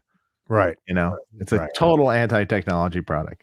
So and that somehow makes me real happy in this day and age, Yeah, that's true. Um, John DeShane. Dave, with the PPI master on the Plex, does that mean you can get the crank tone without blowing your balls off? you Or do you- can. You can. You can. It may be ever so slightly not quite as juicy as if you've cranked it into a power station. But it does sound really good. You can play it at a low volume and it'll still rock. Still be good. I would say it was like it's 98% of what, right. what maybe 95% of what the amp actually can do in, full blast. You do lose the ability to have your presence that's gone when you use a post-phase master out of the chain kind of then. So it does get a smidge brighter. But this particular one works really well. Okay. It's the same. It's the same master that Sir is using now. So here's the question: Marshall 1987 has a loop, right? Yeah, but go ahead and throw the 1987 on 10, and then throw a delay in the loop and see what happens. You're right. 1987 does have a loop, but do it just like Mark said, and it'll be the same problem. It'll suck. It'll sound like shit. Sound like shit. So yeah, they have a loop, but what's the point? And I'm not just kissing Dave's ass. I mean, that's just a fact. Yeah. So now, would it kind of work if you just barely had it cracked open? Sure. But at that point, it's clean anyway. You can just put the delay in the front of the amp. There's no reason to have it. That's like putting a loop in a Fender. Why? There really is no reason. Just like put it in front. The clean Fender, you can just put the pedals in front, and it'll sound great. Like at what point on a Plex or a Plexi would it start distorting the power section? Oh, I mean, like above 5? I mean, probably above 4. Okay. Or probably a 3.5, to be honest. Really? A little bit. Yeah. Okay. But to the point where it becomes unusable for unusable. Okay. Might not be unusable at that point, but you know what? I mean, like, I really think that most people are, the what this amp is sort of targeted for with the Variac and everything is kind of like people are going to crank it. Yeah, I think that was the point. That's the point. Exactly. Yeah. I mean, I had a 1987 that you modded for me. Yeah. I didn't use the loop in it because I had it crank into 10. I put it into a power station. Yep. So you just got to know what to use. That's a better way to do it. Yeah. What do we think about the Gibson $1,000 PAFs? I saw that. I mean, clearly I don't know any. I haven't played them or anything. I don't know anything, but I mean, I don't really know much about that, or what the deal is with that, so I can't totally comment, but I don't know. I mean, no offense to anyone who's trying to get top dollar. I mean, for a pickup, but I mean, is it like, wire from the 50s? What is it? I don't really know. I don't know. So yeah, I don't know. And then, yeah. And Gibson doing it? I don't know. Well, that's the thing. Yeah, that might be the issue for me. Yeah. Um, I mean, James Rewind does some stuff that's highly expensive, with all vintage parts and, stuff like that. But yeah, for me, there's a limit to how much I'm going to spend on a pickup. That's way past it. yeah, I wouldn't. Yeah. I mean, there's many great pickups out there. I will say that James's stuff is probably the best sounding pickups that PAF sounding pickups that I've ever heard. So my creme brulee I have in my guitar is probably one of my favorite pickups ever. Yeah, I told you. And then I put his VH2 pickup in the guitar that I had at NAMM. My guitar that was at NAMM is really snarly and cool too. Yep. Now he makes great stuff. It's really good. Yeah. Now, of course, on both those pickups, I had them wax potted too, though. Because I had to have them wax potted. Yep. There's something here. Poker Joker said, Dave, what is your take on the Soldano Yamaha T50 T100 series from the 90s? Those are kind of cool. You can rack mount them. That was kind of cool, unless you're talking about the combo. And essentially, it's a Soldano circuit. Mike worked on that. I think the loop has all the faults of the loop that he used in his amps. So that wasn't so great. I've never modified one, although I've always toyed with the idea of buying one because I like the rack mount chassis and doing something to it. So it was like kind of halfway there. That's my opinion on it. Okay. Be careful traveling to Havasu. Flash floods there all the time. Awesome. Can't wait. Awesome. Thanks, Dory. Any good free swag this year at NAMM? Free swag? I don't know. Like I was stuck in a booth almost the whole time, taking pictures. One after the other, after the other, after the other. It was so funny. You'd be talking to someone and you're talking to someone for a while, and then you turn around and it's like tap on your shoulder, and it's like, "Can I take a picture?" Okay, sure. You get finished that person. You literally turn around like you're trying to walk away for a second. Hey, can I take a picture? I'm like, okay, sure. You're a celebrity, man. I guess. Mm-hmm. It was busy. It's good. Yeah. Chris Rapier. Thanks for the super chat. I'm thrilled that the Plex doesn't have a loop. Excellent. Thank you. We're gonna add you to the list right there. That you want to be a moderator and tell people the same reasons why. Yeah, as long as I can run it on 10 for hours without it blowing up like an old Marshall. Now shut up and take my money. Well, awesome. We had it on for 8 hours a day for 4 days straight.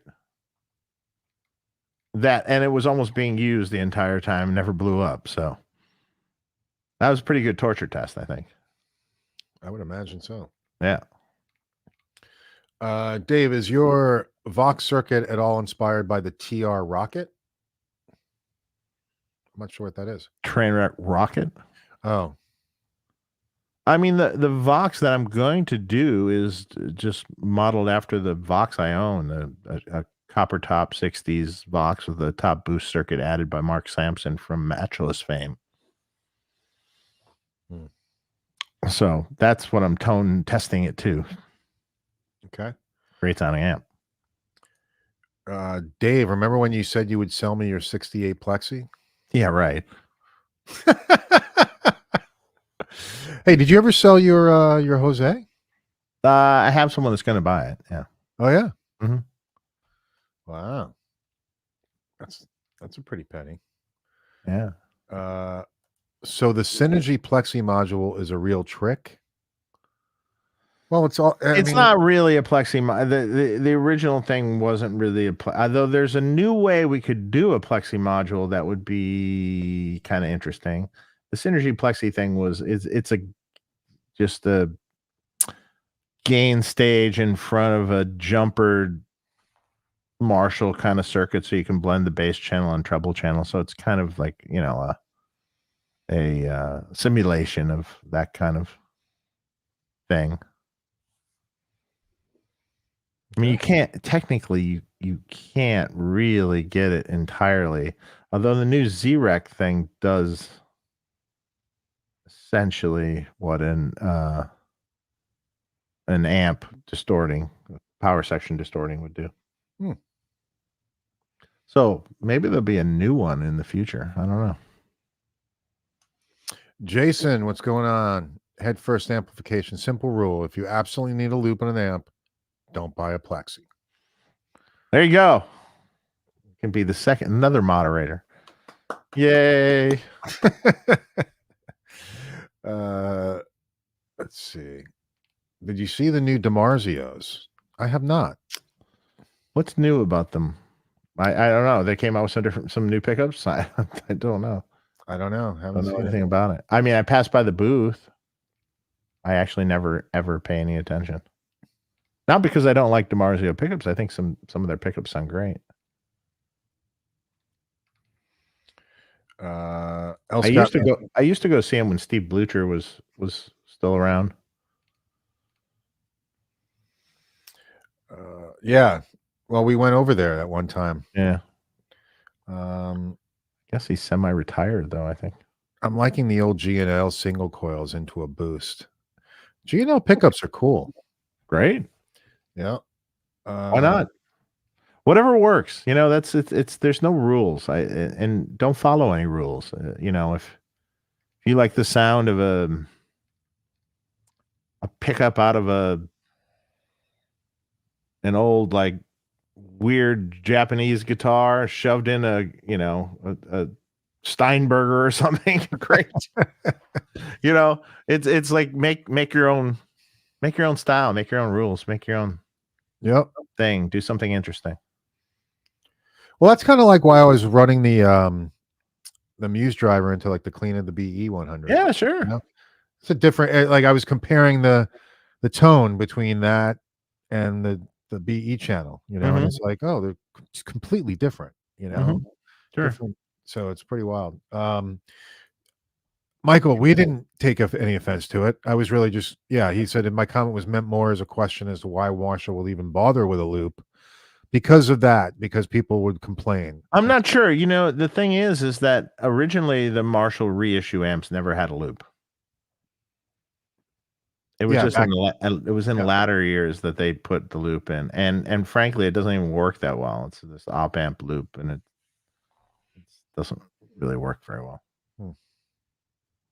And they just kept up with it with even the 20 watt, which doesn't work well either. Dave is internet famous. I suppose I am. Yeah.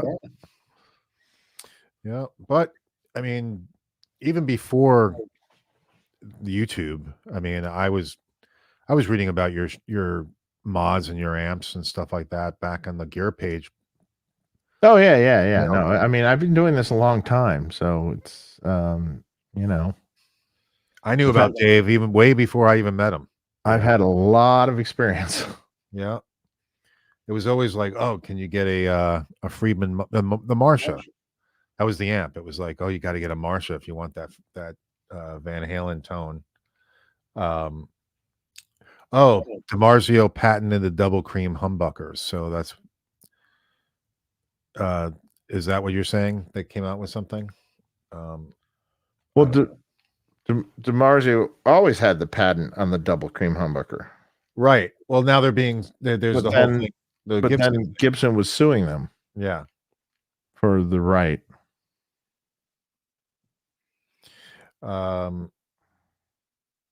Nothing beats a good old $100 DiMarzio Super Distortion.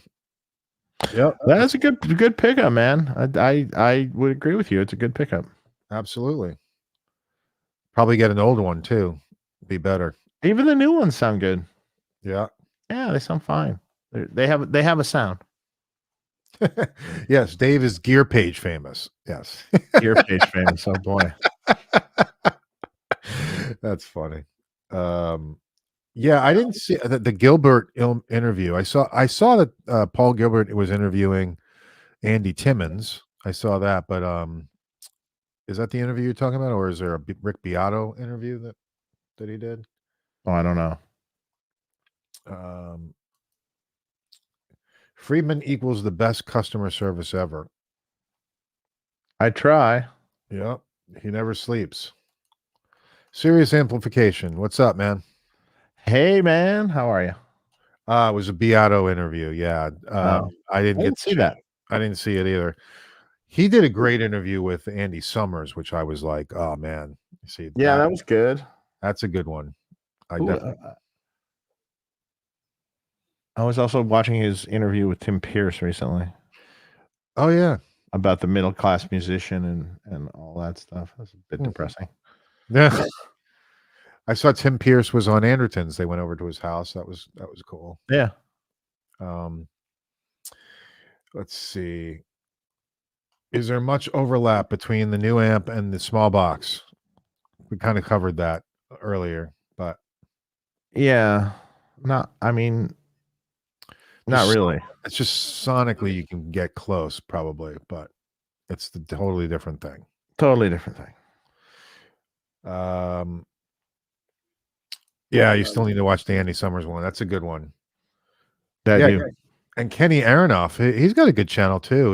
He just did one with Phil X, which was I watched a piece of that a little bit, and that's Everyone's got a channel now. oh yeah, it's crazy. Everybody's doing it. Hey guys, question for Dave: if a power station is used with the Plex, wouldn't the power amp on the Plex then not be used? No. And if so, aren't you missing the Plexi power amp situation? No. You're not using the power amp on the power station. You're using What? you're not No. You're using the attenuation. no. Go ahead. You said The amp head is loaded down with a reactive load. right. And then re-amplified with the power amp in the power station. Oh, I see. Okay. So in other words, the reactive load and the amp head that you're using, whatever it might be, Plex or anything else, is like a big preamp. And then that's all distorted and all just like you like it. And then you put your delay in the loop, and then it's powered up by a clean power amp. So that's how that works. It's like slaving an amp head, like we used to do in the old days. Okay. Makes sense. Did Eddie run his Echoplex in front of his 12,300? Yes. Yes. In front. You can hear it. You can hear the clean repeats. Yes, he did. Yes, Ozzy would be from Three Monkeys would be a good guest, actually. He's a geek with the Van Halen-y stuff. Is he really? Yeah, didn't you ever watch some of his little tone quests? He's got a YouTube channel where he does some tone quests. Oh wow. Of different sounds and slaving a Marshall into another Marshall and doing all sorts of different things. It's cool. Okay. Interesting. I'll have to check it out. Well, we've gone through all the super chats. I'm just reading through. Yeah, I'm just trying to see if there's any other questions. So our next show that we have scheduled is February 10th. I believe that's the day. Mm-hmm. And that is with Nolly, Adam Nolly. That'll be a good one. Yep. So we're gonna have him on. That's next Saturday. I'll be traveling. I'll be traveling again next week. I'll be in lovely Newark, New Jersey. Garden spot. Yeah. Yeah. And the weather was pure shit when I was there. Oh, it was like 30 degrees, rainy, overcast. Yeah. There you go. Yeah, lovely. Let's see. I'm still glancing in our chat here. Yeah, me too. How does a single EQ knob function compare to a 3-band? Single EQ knob of what? On what? What amp? I mean, it can be done a bunch of different ways. Sometimes it's just a high-end roll-off, like a tone knob. Sometimes it can accentuate the bass in one direction and rolling off highs, and then doing the opposite, going the other direction.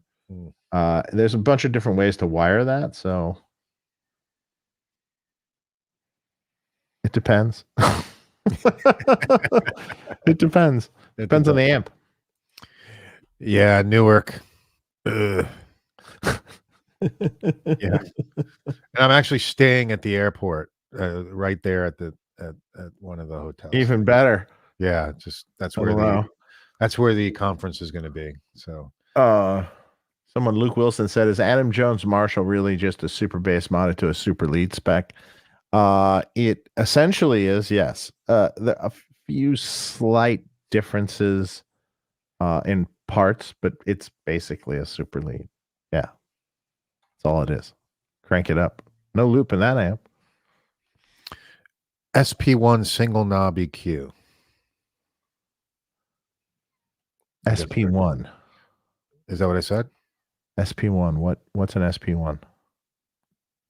I don't know. I thought you would know. I don't know what an SP1 is. Sorry. Not all have to be parallel, correct? Not all what? Here, he said, "Wish I was Kevin O'Leary from Shark Tank. I'd have a better gear collection. I'm running for effects, Avatar, PCM 70, SPX 90, two D1500s, H90 flight time, and a Ventress. Switcher is a patch mate." Oh boy, you got a whole bunch of. You got a whole. Not all of them have to be parallel. D1500s have an analog dry path, so those could probably be even on the output of the mixer, left and right. I don't. You'd have to go back to the list again, Mark. I don't. Let me go back.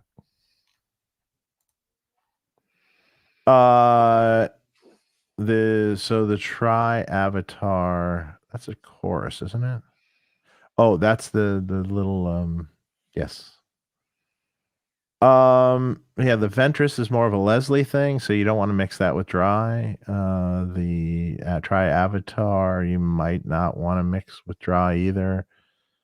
SPX 90 and PCM 70 you probably want to mix in parallel along with the H90. Flight time too. Yeah, you could do the flight time's mono. Man, there's so many different ways you can set this up. So, kind of comes down to designing what you want to do exactly. Off the top of my head, the Tri Avatar, no. The Ventress, no. The D1500s after the mixer, left and right. And maybe the other four things in parallel, maybe. That's a quick rundown. Okay. Sirius says he's talking about a TMB versus tone knob like in an 18 watt. Oh. Well, I mean, what's different? I mean, it's what's different? I mean, it's sort of what I was saying. So, okay, so the 18 watt, I have to refresh my memory. Do you want to explain it to him, Alex?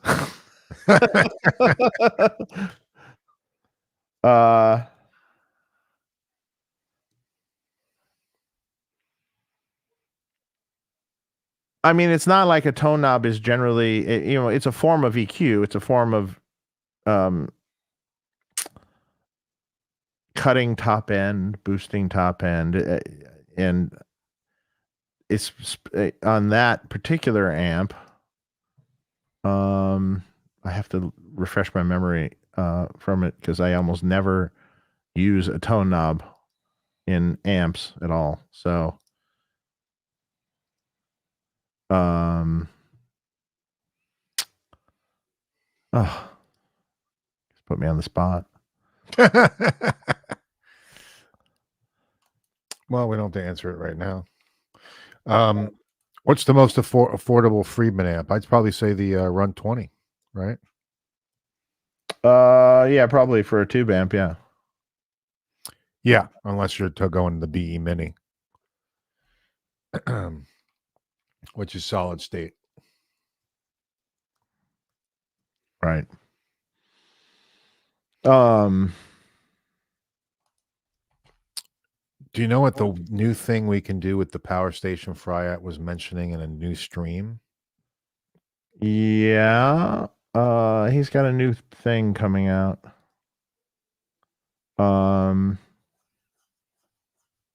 But I mean, I don't want to. There's a way you'll be able to use a preamp with it, but be able to switch between that and a loaded down amp.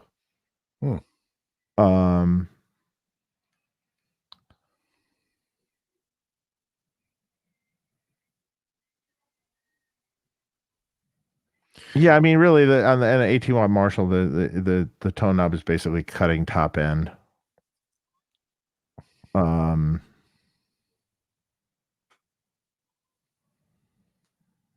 For the most part, that's what it's doing in that particular circuit. There was a cool circuit that was used for a tone knob circuit that Dr. Z used to use in one of his amps that was really kind of interesting. That did kind of a whole bunch of things at once.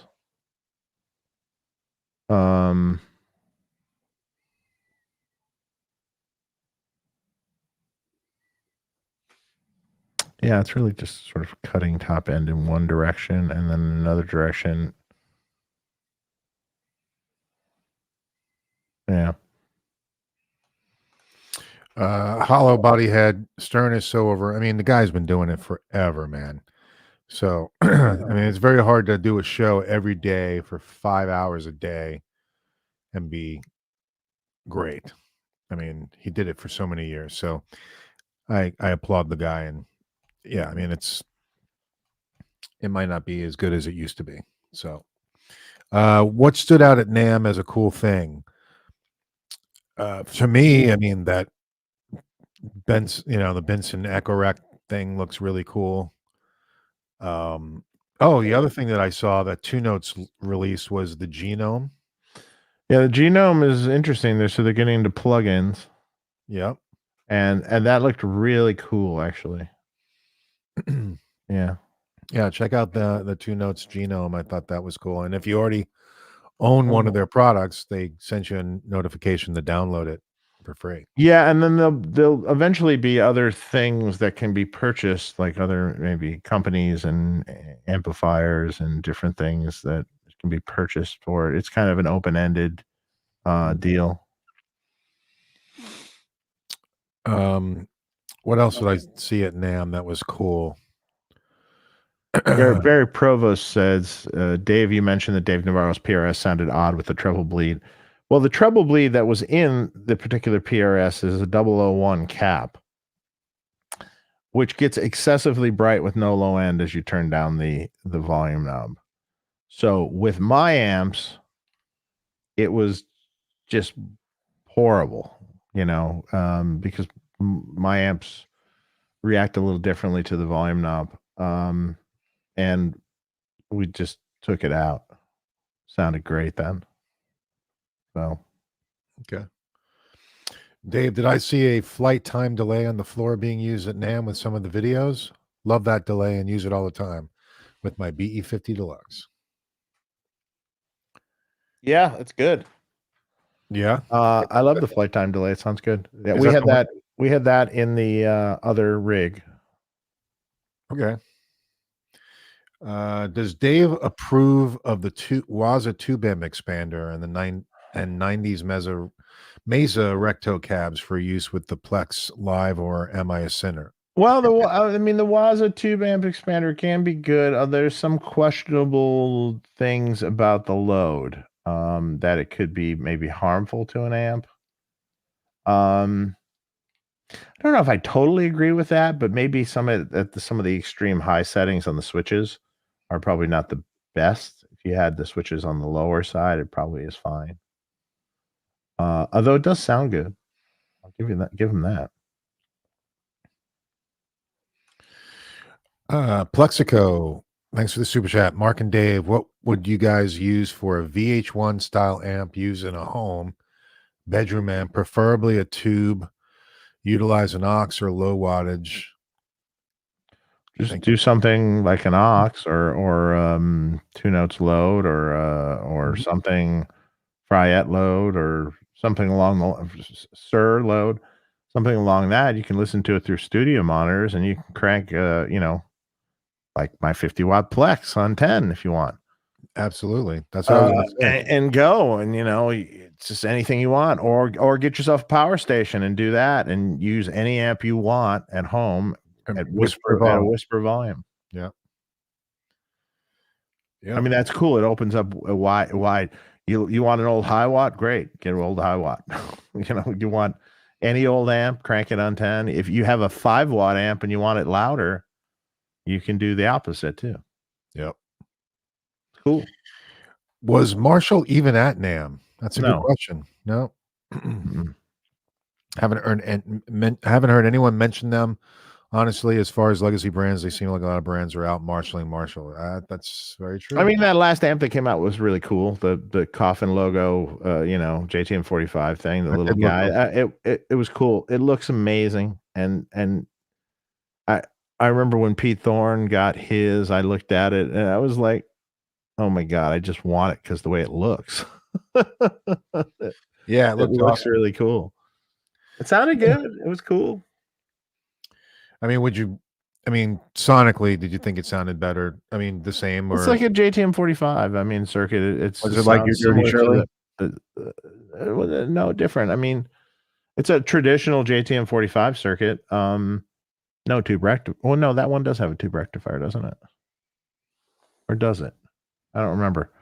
But it's similar to their Plexi that they have in the 20-watt format, which is a good amp. It's fine. It can be made a little bit sweeter and a little bit nicer. I mean, it's not best components in the world. It's not the, transformers are all made in Vietnam. Right. So I'm not the same transformers as the Origin series. They aren't. Exactly the same transformers. Oh, wow. In fact, the whole chassis is very almost identical. So. Okay. All right. Let's see. Wayne Kramer, rest in peace. MC5, great motherfucking band. Bad politics. Well, we're not getting into that. Thanks for the super chat.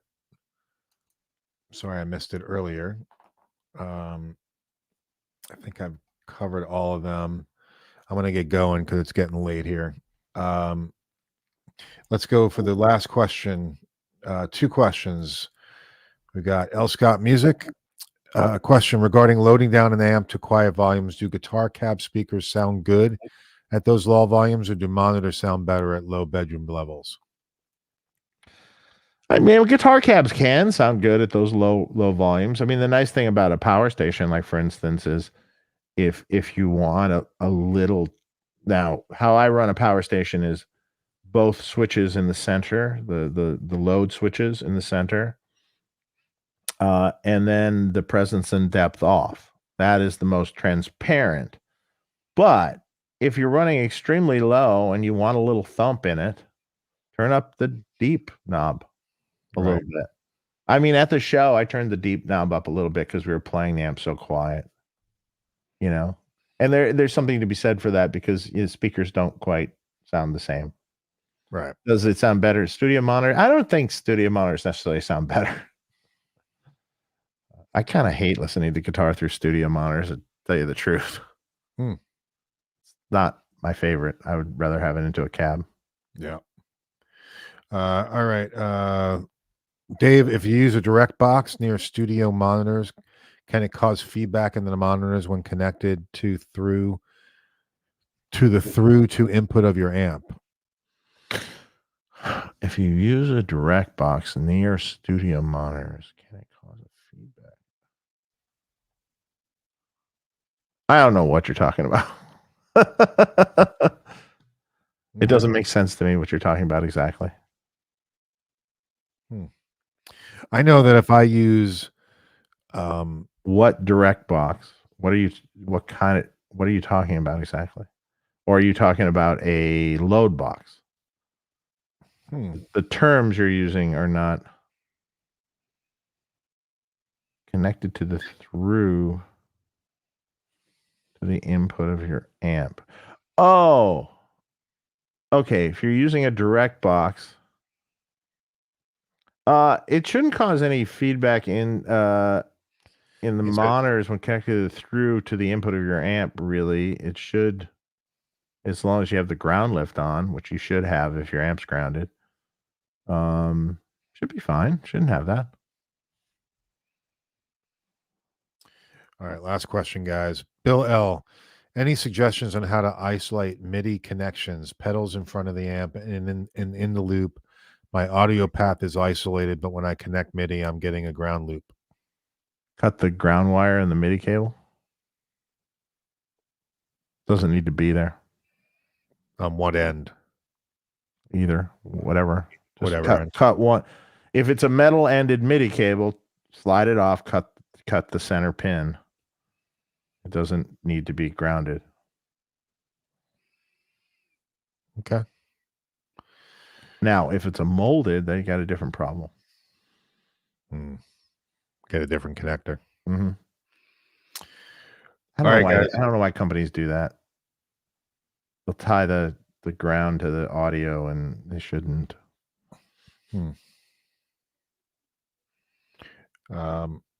Okay. Yes, it's time for a shot of whiskey, and time for. Sorry, one more. Does Dave approve of me loading down my incoming Plex with a Sir load and then running into a Badger, a Bogner Helios effects return into cab? You sure? You could, sure. I don't know how that's necessarily going to sound though. The Sir load is reasonably hyped in the top end and the low end. So I don't know how that's going to sound really into a tube power section. My guess is not that great. It'd probably be better into like solid state power section. And is the Sir load the newer one? Use it with the high cut on. Okay. All right. Well, try it though. If you like it, it's fine. Have a great weekend, everybody. Thanks, Mark and Dave. I think I speak for loads of us saying we appreciate the time and effort you lads put in. Thank you. Thank you. We enjoy doing it. We really do. I am getting a little tired, so it's probably time for me to get some food in me and go to bed. But it's late on the East Coast. But yeah, next show is Nolly from Get Good Drums and all that stuff, and we'll talk to him. He's got what? The BE Mini has an effects loop. Oh yes, it does. Mario T-shirts. Yes, but there's a picture of the Plex amp, and then under it, a picture of an effects loop with a circle with a cross through between it. That would be a good one. Yeah, we have to talk when you get back from your trip. We're going to get together with Mario and talk about some T-shirts. Yeah, that we're going to do. Definitely going to do that. So, all right, guys, have a great one. We'll be back next Saturday. All right. We'll see you guys then. Have a great weekend. All right. Bye-bye. Bye-bye.